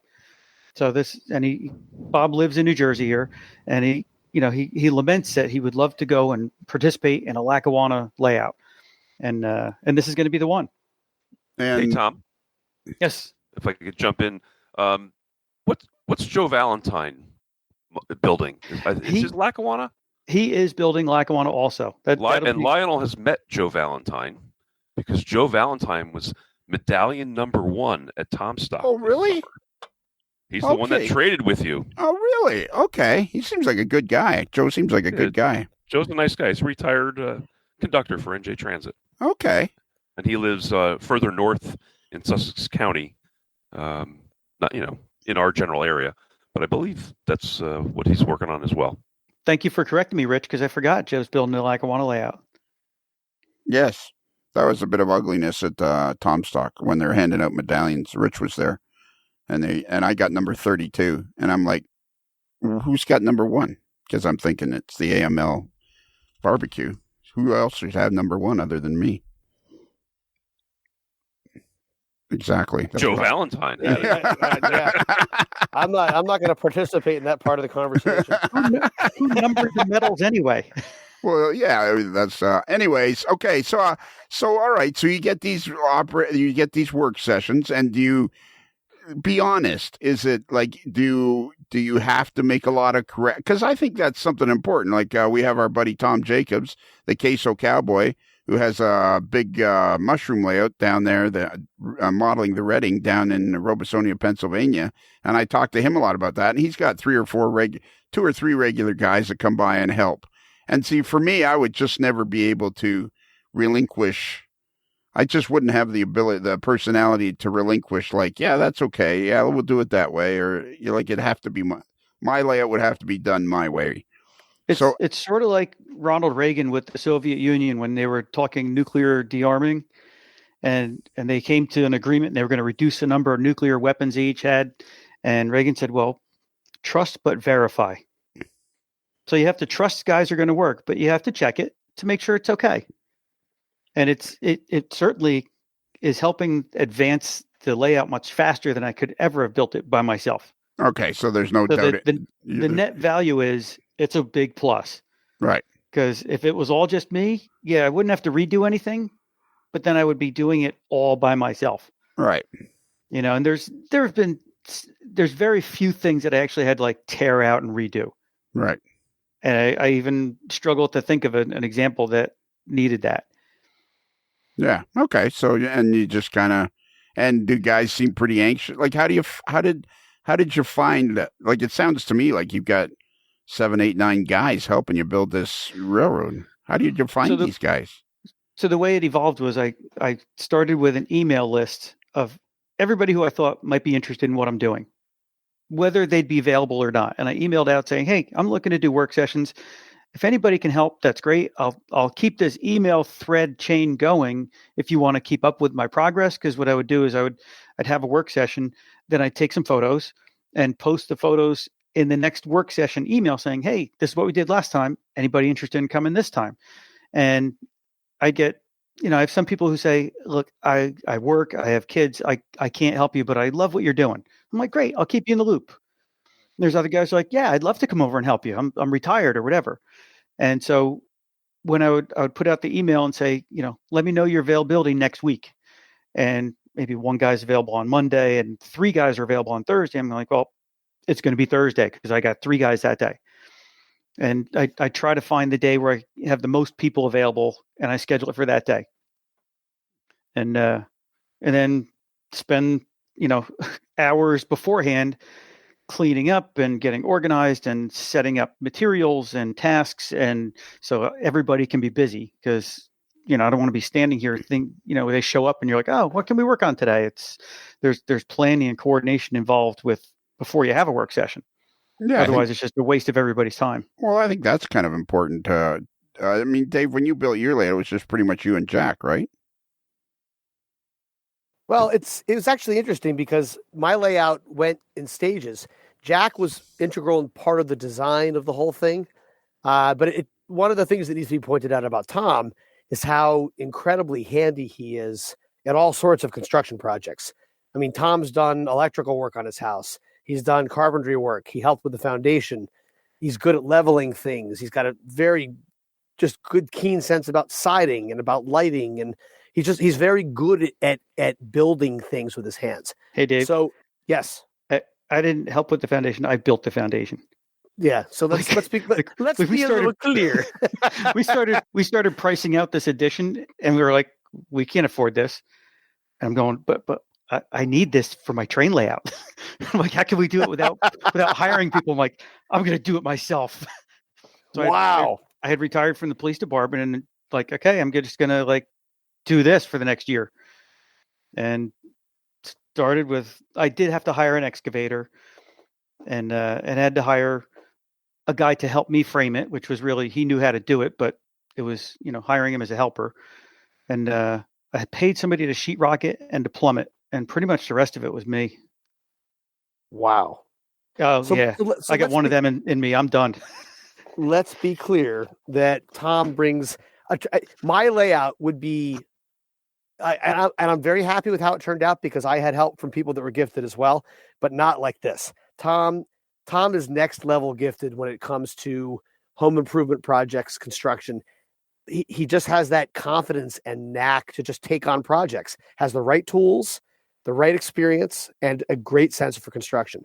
So a friend of mine helped me with the bench work for the OC, and then his life changed. He ended up sort of becoming a lot more distant as we had kids, and he and his wife were not doing the kid thing at all. So they just kind of disappeared when Susie came along, and I was left with like 3/4 of my bench work done.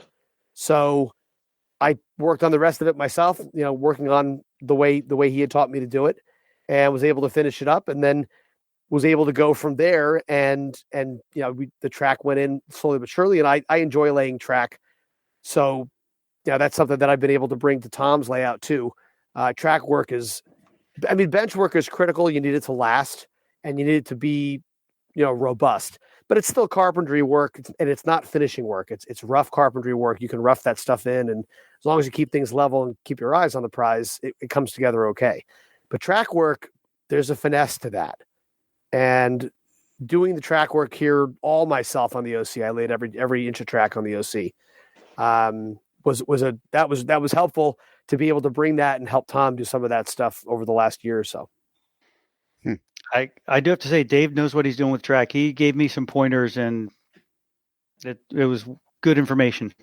So man, isn't that glue? The glue is just walking away. I was a spike guy. I was going to spike everything, and we started that way.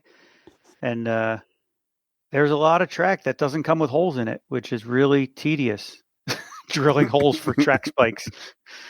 And Dave's like, "Oh no, just glue it down." I'm like, "Nah, I don't know about that." And then he showed me this trick with masking tape for super elevation. I said, "Oh my God, we tried a little bit." I'm like, "I'm never turning back. This is fun. Fantastic." It makes it fun. Yeah. So what's the trick with masking tape? And let's let Tom tell us. So you'd get masking tape 1/2 inch width, because you can order it that way. And just in the middle, like as you approach the curve, you start a strip of masking tape on the outside to start to elevate the outside rail, and run that masking tape beyond the other end of the curve.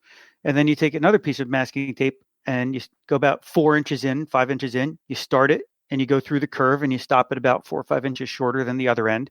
And you keep going, and you end up with it ramps up as you approach the curve, and then your curve is super elevated. And then as you exit the curve, the super elevation drops off and it runs to level again.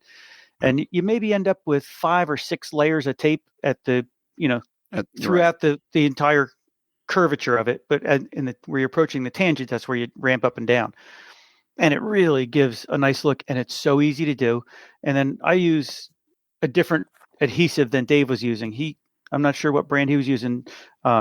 Jerry Dietzig was using Fenaceal, and that I found that at the store before I found what Dave was using, and it works fantastic. And it's water soluble, so if you have to actually adjust something later, you just take a paintbrush and brush some water on the track where it's glued down, and let it sit for 20 minutes or so, half hour, and it softens it all right up, and you can pull the track right up again.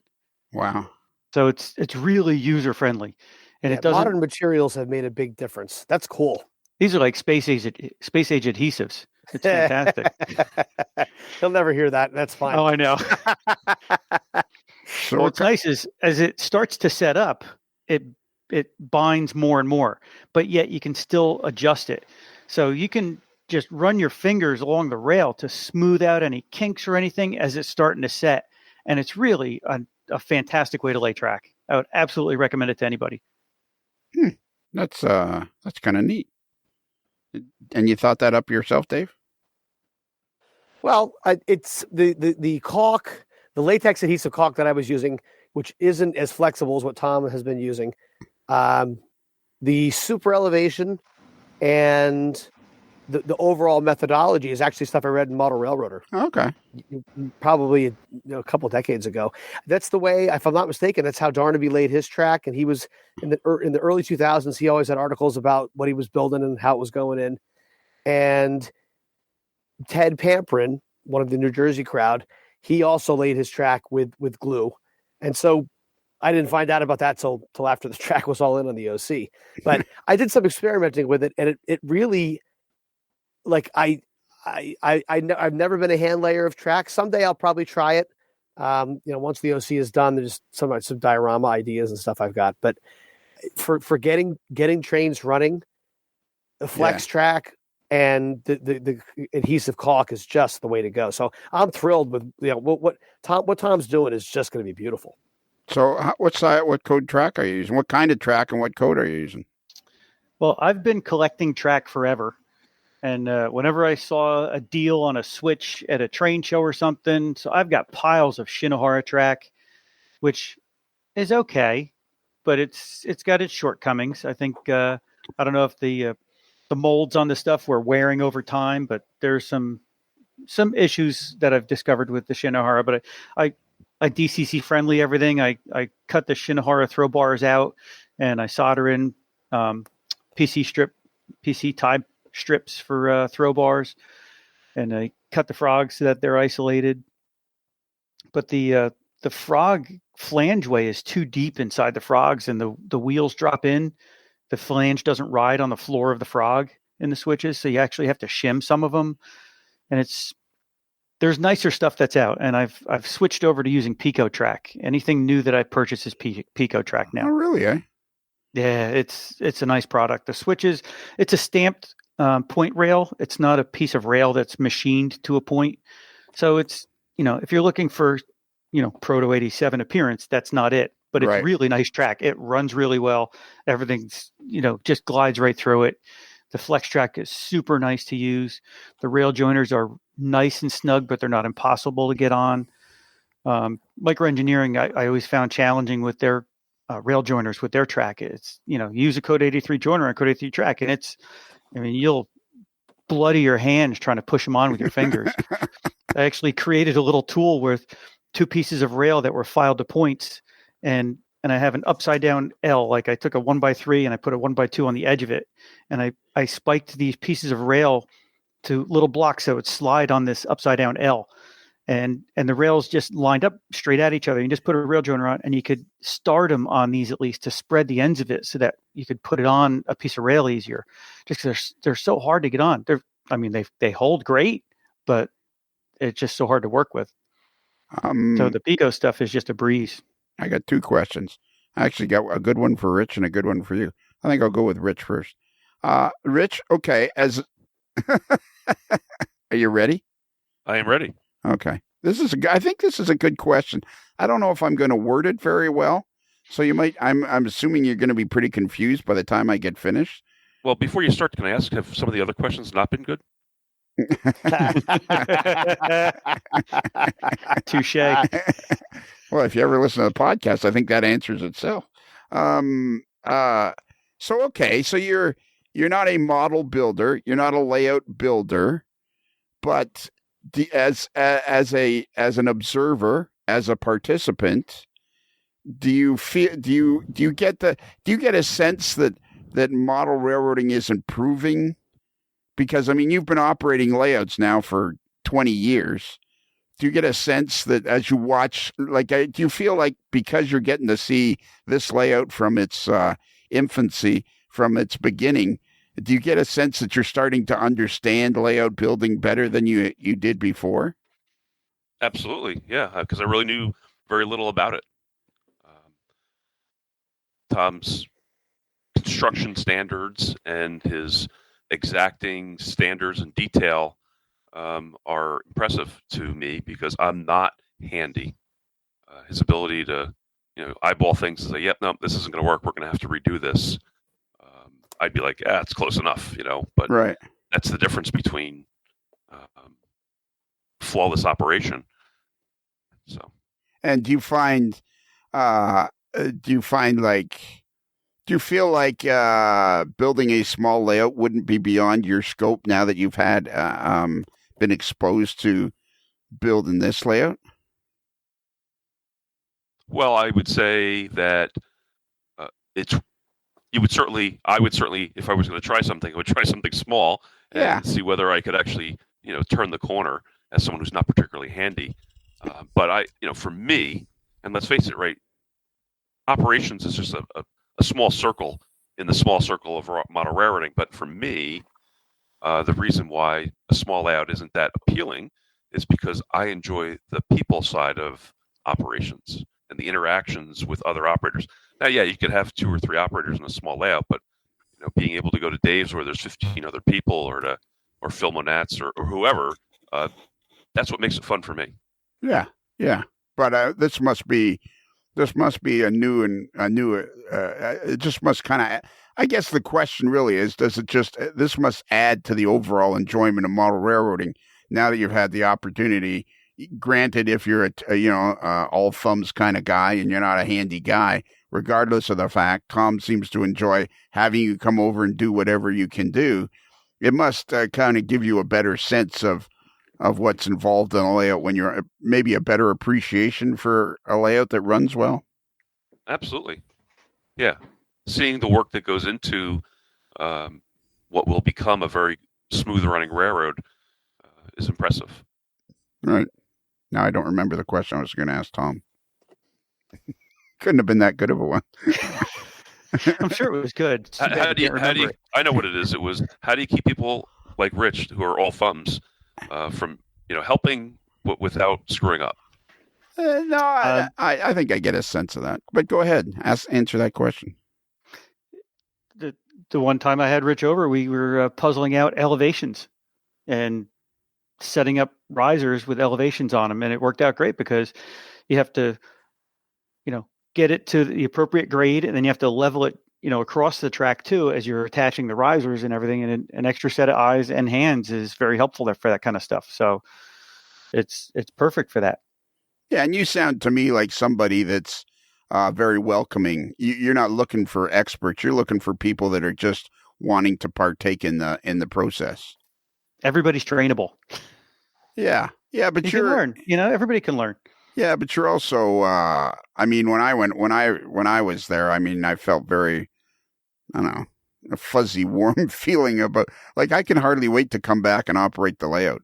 You're just one of those kind of guys. I think that's what the new digital world has done. I think it's given us a whole new. I think this hobby is just going to explode, and we're all going to be covered in model railroad goo. It makes me think about. We were talking about Tony Custer's house earlier, and how everybody who's been to Tony's knows how you got there. They remember how they got there because it's such a special place and a privilege to be able to go to a layout like that. You see it in the magazines for years, and you hear about it. And I find this guy's, he's relatively in my backyard. He's a half hour away, and I had gone to Harold Worthwine's house, so I had heard about Tony's house, and Tony knew Harold, but he didn't come to Harold's house. Tony was busy doing his stuff. And it was, it'd be really cool to go to Tony's house. And then they had this NMRA convention in Philadelphia in 1993. And they had a tour that came all the way up from Philadelphia, all the way out to Warren County and Sussex County to go see. There were two layouts on the tour, Harold Worthwine and Tony Custer. And it sold out instantly. Yeah. And I was so disappointed. So, I signed up for other tours. It's the first convention I had gone to. And one of the tours I was looking forward to is Bill Gruber. You remember that name? Yes, I do. He had a Reading model railroad. And that was like the one feature railroad on this tour I was on. Except they had this problem with the bus company during this convention. And they ended up with like fly-by-night buses. Like half of them, the lights didn't work. They had breakdowns. So we finally get on our tour. And it was a popular tour. So there was like 3 buses. And what they did was they told the tour guide, okay, instead of all 3 buses going to all the same layouts in the same order and just overloading each of those people, we're going to take bus number 1. You follow the directions from front to end. Bus number 2, you start in the middle and then loop through the directions and end up in the middle. And bus number 3, you start at the end and interpret your directions backwards and end up at layout 1 last. I was on the 3rd bus. And there's no Google Maps. So the guy has printed directions, go 3 miles, turn right on this street, go 2 miles, turn left on that street. And he has to interpret these directions in reverse now, which means rights or lefts, lefts or rights. And you have to change where the mileage is in advance of each of those turns. And we're cruising along and we found a couple of the layouts, and now it's dark out and we're going up Route 295. And I see there's this big Tyco plant on the side of the highway. I said, wonder if that's where they make Tyco trains. That's weird. Okay. Keep going. It was in Mantua, New Jersey too. And so we go up and we get off the next exit and we loop around and we end up getting on 295 south now. Well, there's the Tyco plant. Now it's on the other side of the road. Okay. Guess we made it. Guess we missed the exit. So we get off the next exit and we get back on 295 north. And there's the Tyco plant again. On the right again. And I'm like, we're lost. So I was a policeman at the time. Me and a couple other policemen were on the bus. I go up, I talk to the docent. I go, are you lost? He goes, yeah, they want me to follow the directions backwards. I don't even know where we are. I'm like, all right, we got this. Get off the, I'm like, do you want help? The guy's like, yeah, so we take over the bus. We tell the driver, go to this exit. There's a mall over there. We're going to find where we are and how to get to Bill Gruber's, because it was like the last layout we wanted to get to. So we get to the mall. We call Bill Gruber up. It's like 10 o'clock at night now, and we're supposed to be back by like 10 o'clock. And said, Bill, we're on this tour. We really wanted to go to your house, and, we're about a half hour away. Is it okay if we still come? And he's like, absolutely. Come on down. I'll leave the light on. No problem. So we go to Bill Gruber's house. Great layout. Have a great time. We get back to the convention hotel. It's almost midnight or after midnight. And Bob Charles was the president of the NMRA at the time. And he's standing on the sidewalk out in front of the hotel waiting for us. And pull up, we get off the bus, and he's like, oh my God, you guys are so, I'm so sorry. This went so bad. And I pull him aside. I'm like, Bob, I said, we took over the bus. We got to Bill Gruber's house, which was like, that's where everybody wanted to go. So I don't think anybody's going to be unhappy with this because they got to see that layout. He's like, I really don't know how to thank you. He goes, I really don't. I said, I do. I said, I want to go to Tony Custer's house on the purple layout tour. He goes, well, that layout tour sold out. I said, I don't care. I'm going to drive behind the bus. I just want to go to his house. He goes, okay, you can go. You'll just be behind the bus when they go. So that's the first time I made it to Tony Custer's house, was because we rescued this, horrific tour on the NMRA convention. We ended up following the other tour up to Tony's house and ended up getting into a conversation with Tony, told him I'm local and I go to Harold's house. And he's like, well, you should come back for an operating session. And that's when it was the Allegheny Midland Railroad still. Right, yeah. So that was the door opener. Was I got in because of a bad NMRA tour, and ran on the Allegheny Midland, and it was, he had his group of people that he would, invite every month, and they were his regulars, and he didn't need anybody else because he had a full crew. Right.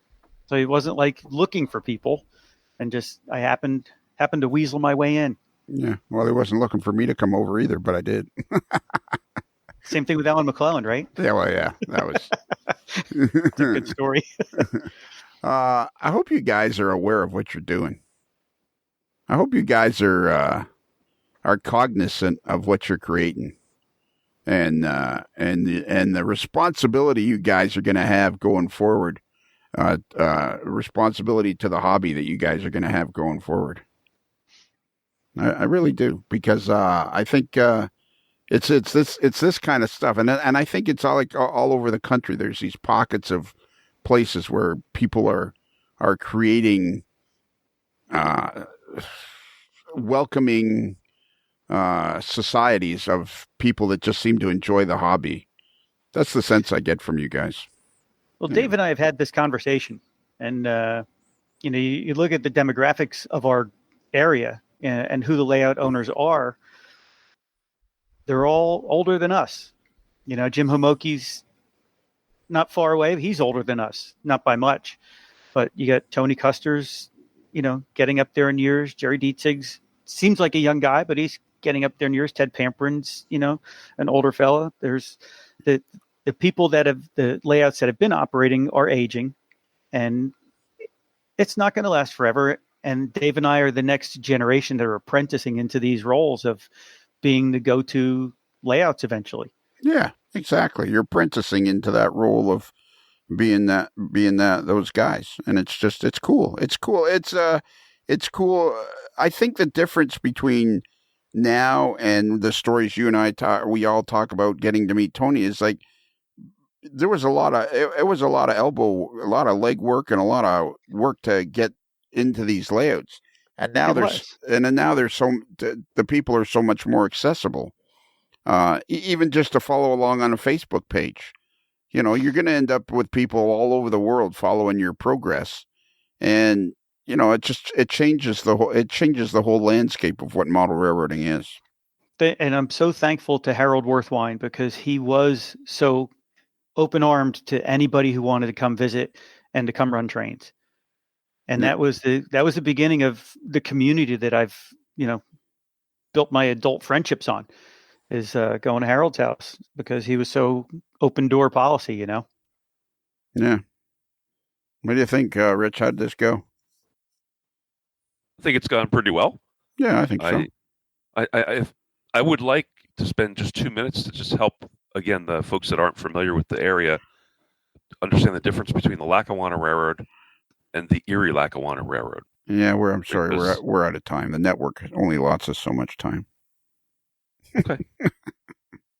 Oh, I'd like to talk about the difference between the Erie-Lackawanna Railroad and the Lackawanna Railroad for just 1 minute. All right, go ahead. I let Rich do it. Let's let Rich start. But you guys are going to be on again anyways doing this. This is the introductory. But this is foundational. Let's 2 minutes. Let's see what happens. All right. Neither one of these guys can do 2 minutes. Well, so the Lackawanna Railroad is based. What'd you say, Dave? I was going to say they're not me. They'll be fine. Maybe that's a problem with New Jersey, is it? Anyway, 2 minutes. Rich, I think you're living in the wrong state because you're the man of the least amount of words of the three of them. These two guys, I mean, I can make a podcast just with these guys for the rest of my life. I wouldn't have to do nothing but call them up once a week and say, "Hey, what's happening?" Well, there's a curve, right? For every population, there's a curve, and I guess I'm at one end of it. Yes, move your microphone out a little bit more. Everybody has the fascinating thing I've found about doing these, because I've become just an absolute stickler for audio, because I think the podcast is way more interesting if the audio is good and much more enjoyable to listen to. And everybody has different, different tones and things about their heads and their voices and everything. Anyways, go ahead, Rich. Did you get that Sharpie? No, I haven't been able to leave my seat. All right, go ahead. Explain the difference between the Erie-Lackawanna, which is what I know, and just the Lackawanna. What year did they merge? 1960. Oh yeah, okay. Right. The Lackawanna starts in the Scranton area, Lackawanna County, Lackawanna River. Works its way, because of all the coal that it wants to move, east into New Jersey, buys up and leases lines. Tom mentioned that earlier. Some of those lines become the core lines of New Jersey Transit today, commuter rail lines. They also expand westward, eventually reaching Buffalo. So the Lackawanna Railroad's core route was from the Hudson River, Hoboken, New Jersey, across the river from New York City, through northern New Jersey, through Scranton, Pennsylvania, which was the heart of the Lackawanna, up to Binghamton, and then west to Buffalo. Parallel to the Lackawanna Railroad is the Erie Railroad, which also goes between North Jersey and Buffalo, but also continues across Ohio and Indiana out to Chicago. Lackawanna was very successful early in its history, which is why it built the Cutoff. But over time, as anthracite coal became less important as a fuel, as things like milk traffic and passenger traffic dwindled, the Lackawanna Railroad and the Erie were both facing hard times in the 40s and 50s, more so in the 50s, I guess. Interstate highways coming along, high property taxes, et cetera, et cetera. And so a plan was hatched, and those two railroads merged in 1960 to form the Erie-Lackawanna. At one point it was railway, at another point it was railroad. Not that important. The Erie-Lackawanna only lasted 16 years before it was folded into Conrail in 1976, but it was certainly a railroad that had a lot of enthusiastic supporters, and it had adopted some of the Lackawanna Railroad's paint schemes, which certainly was one of the nicer paint schemes to go into Conrail. That's what I was. Lackawanna goes from 1851 to 1960. Erie-Lackawanna goes from 1960 to 1976. And the Erie Railroad, was it roughly the same as the Lackawanna Railroad as far as time and from similar starting time, right? 1851 or thereabouts. Although some of the predecessor lines maybe go back a little further. It ran roughly parallel between the northern New Jersey area up to Binghamton, New York, and then across western New York State out to Buffalo. But the big difference for the Erie was that they had the through route that left at Hornell and went through Ohio and Indiana out to Chicago. And you're right, the Erie-Lackawanna primarily adopted the Lackawanna paint scheme, didn't it?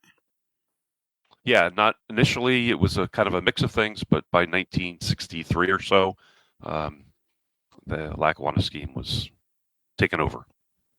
So basically, Tom, you're just doing the last couple of years of the Lackawanna by itself in the financially difficult times, trying to keep going.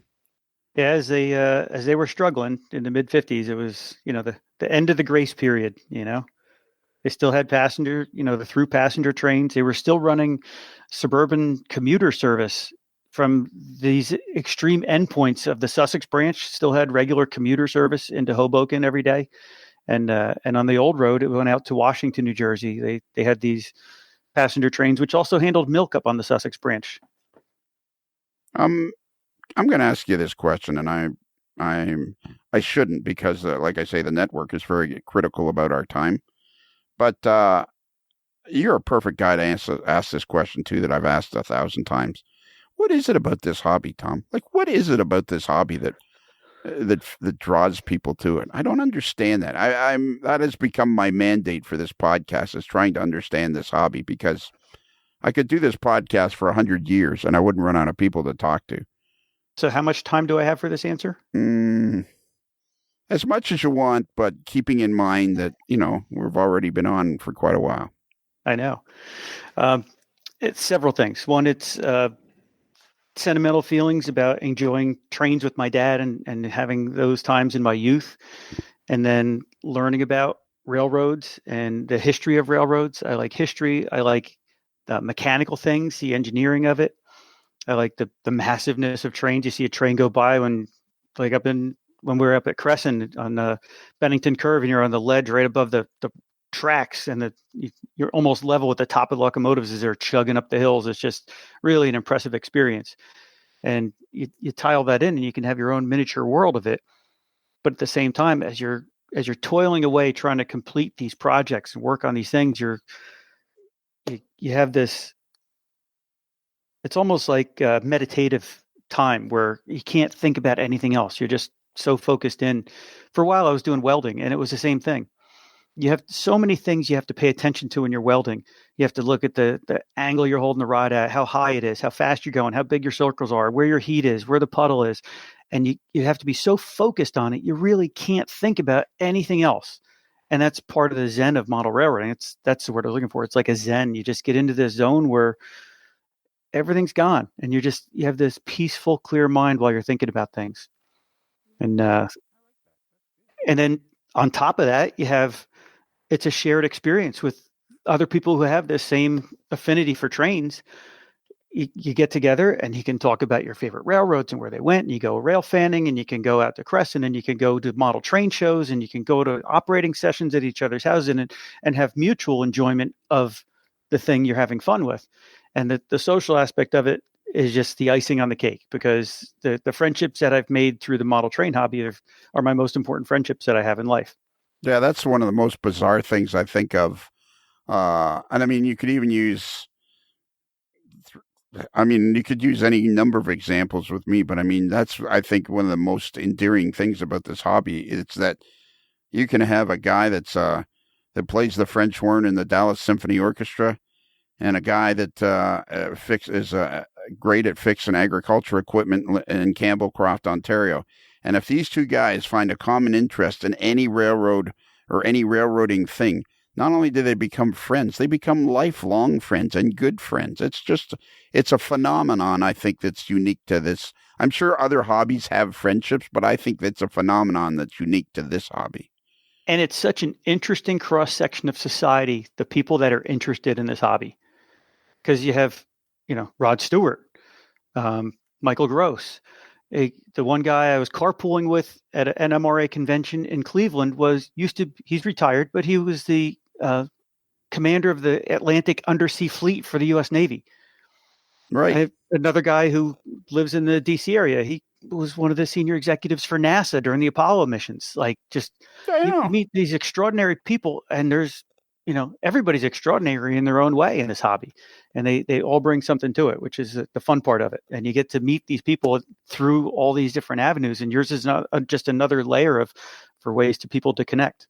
I don't know. It's just, and this podcast is just more fun than I don't think I'll ever get tired of doing this because it's just so interesting talking to people. Dave, can you give out the email address? Oh, before we go, Dave. Are you still awake? I'm still awake. Yes. Attaboy. You haven't been on many podcasts where you don't talk that much. It's true, and it's an education. But I don't know. I just love what Tom's doing, and Tom's one of those people that every time I'm around Tom, I leave feeling like our community is healthy, and I learn something every single time, and it's wonderful. So I love listening to Tom tell the stories. He's like the big brother I never had. You go. I look up to Tom a lot because, I wish I had a brother that was a couple of years older than me that could have shown me the ropes. Would have made things a lot easier. I'll tell you that.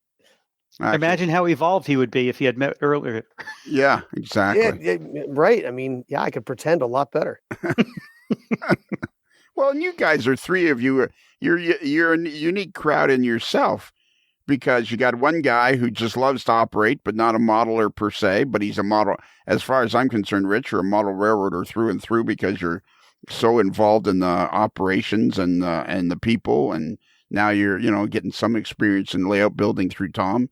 And then you got Tom, who's a former police officer who's now building the layout of a lifetime, and then we got a guy that's a big shot at New Jersey Transit, building a layout that's well known. Now, do you not agree with me, Tom? It's like going into the Onondaga Cut-off. It's like going into the Keebler cookie factory. That is an absolute perfect description. There you go. Thank you. Dave, can you give out the email address? Yes, it's a modeler's life at gmail.com. And that's a modeler's life with one L like Conrail, not two L's like Lionel Trains? Lionel. Or Lionel. Yeah, there you go. We've used that before, but I'm going to stick by it. Yeah. And it's thank you, Tom. and it's modeler's life without the A. That's right. I always, because the website is a modeler's life. Yeah. But the email is modelerslife@gmail.com. Right. Or you can go to amodellerslife.com and there's a picture of the official mailboy. Yep. The moderately agitated mailboy. He's moderately agitated, but he is the official mailboy, and he's in a particularly agitated state. You can click on him and the mail comes right up and you can send it right from the website. Exactly. Boom. It's right there. And let's not forget, let's mention one more time that this Monday podcast, like all Monday podcasts and all of our free podcasts, is sponsored by Rapido Trains. And you can go to rapidotrains.com and see what's happening there. There is always something happening at Rapido Trains. And remember, when you go to Rapido Trains, to let them know that you really want the Lackawanna E8s done. Yeah, that's right. Yeah. If anybody from Rapido Trains is listening, Tom really wants the E8s done. I think, I think that there would be it's just a beautiful paint job on the E8s. I think this would be a big seller. And we even have somebody who can help them with the artwork. That's true. Okay. There you go. And how big of what's the tightest radius on what's the tightest radius on the Lackawanna Railroad Hoboken Division and HO scale by Tom Schmieder? 36-inch. Okay, so that's plenty big enough for an E8. Oh yeah. Luxuriously big enough. Luxuriously big enough. I like that. Luxuriously big enough. Sweet. Tom, can I ask you a question? That's the whole purpose of this podcast, isn't it? True enough. You're getting a little too friendly, Tom. We might have to. Yes, please go ahead. Have you ever wanted a T-shirt with a hot dog on it? I have one. Do you really? Absolutely. It says Hot Dog Johnny's on it. Oh, there. A New Jersey rite of passage. That's the one. Absolutely. Is that the one up? Is it 31 or 36 that goes up? It's 46. In Buttsville, New Jersey. What's the one I pass on? Johnny Rockets or Rockets Hot Dogs or something? Hot Dog Johnny's on Route 46 in Buttsville, New Jersey. So is that the one? You're thinking of Hot Rod's Hot Dogs on 31. Yeah, it's 31 that I take up I go through the Delaware Water Gap. Right. But not even real hot dogs. You go by Hot Dog Johnny's too, though. You can pass both of those places. That's what I thought. Yeah. Yeah. Okay. I don't have a T-shirt from there. Is it pretty good? Awesome. Very tacky, bright yellow. It's wonderfully tacky. All right. Well, if you ever want another T-shirt with a hot dog on it, if you go to Midwest Model Railroad, where do you buy your Model Railroad supplies, Tom? Did you leave? Yeah, I'm thinking where I bought my last ones. I have a Walthers account, so sometimes I get stuff from Walthers. I go to Midwest Model Supply is a good one. Yankee Dabbler's another one. Okay, so quite a few. So you do order from Midwest Model Railroad. Yep, they have an awesome website too. They have an awesome website, and if you go all the way to the right on their navigation bar and click on AML. Boom, you're in a wonderland of AML merchandise. Hats, hoodies, T-shirts, mugs, whatever you could possibly need. And in there, you will find a T-shirt with a hot dog on it. Well, there we go. Sounds wonderful. You know what I'm enjoying the most? You know what I'm enjoying the most about this particular podcast is that I know all of you guys really, really well. You've all been on the podcast. Well, yeah, even Tom's been on the podcast, but this is his first big time. But I know all you guys really, really well. And stuff where I would, where the regular, even more regular guys would know when to speak, I stop and just listen to the silence. And it's kind of fun. I guess you guys are going like, are we supposed to do something now? This podcast. Oh, I was on mute. Yeah, there you go. Beautiful. Perfect. At least we're consistent. Yeah, exactly. Man, this podcast is just like I have loved every aspect of being in the hobby. I loved the first time I was ever on the cover of Model Railroader. I loved the first time I ever had a picture published. I loved building a layout. I loved being in operating sessions. I've loved every aspect of the hobby, but having this podcast and talking to so many people is absolutely the best part of the hobby for me that I've ever experienced. It's just so much fun to connect with all these people. And it's because of the podcast that I've connected with you guys. And I feel like you guys are good friends that I could just show up anytime. And it's like, that's right? I could just show up anytime, right? Yeah, I think so. Okay. And I was a fan of those Allegheny, Lackawanna, and Western articles too. Excellent. Absolutely. Yeah. And I could have been your big brother, Tom. If I only knew where you lived. Yeah, let's keep it. You weren't a half hour away in Newton. No. And let's keep it that way, shall we? Are you sure you didn't pull me over once? You must have pulled me over once. Everybody's pulled me over at least once. Well, did you get a ticket? Probably. No, because that might have been me then. Yeah. Oh, you were one of those guys, were you? I write them all. All right. Damn. Okay. I think we've covered it all. Have we not covered it all? I think we've covered it all. That sounds good to me. Covered it all. Yeah. And, okay. So, Tom, at the appropriate moment, you have to say happy rails to you. Now, the key here is there's no singing, there's no dancing, there's no interpretation. Just with enthusiasm, you need to say happy rails to you. Do you think you can handle that? I think I can handle that. All right. Well, Tom, as we close the barn doors on another episode of A Modeler's Life, and the sun slowly sets over the back 40, I guess there's nothing else left to do except for you to say... Happy rails to you.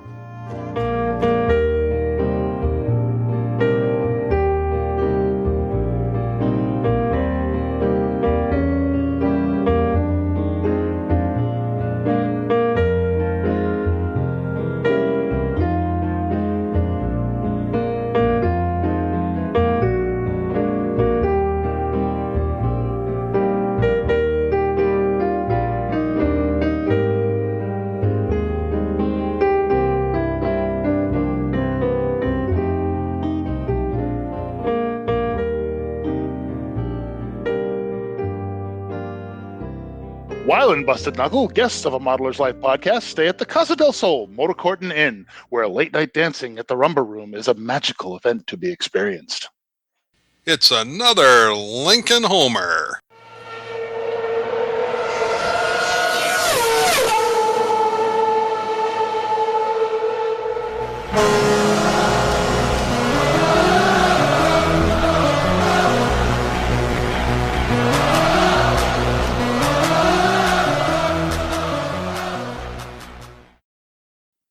perfect. That was. Ooh, thank you. You're welcome.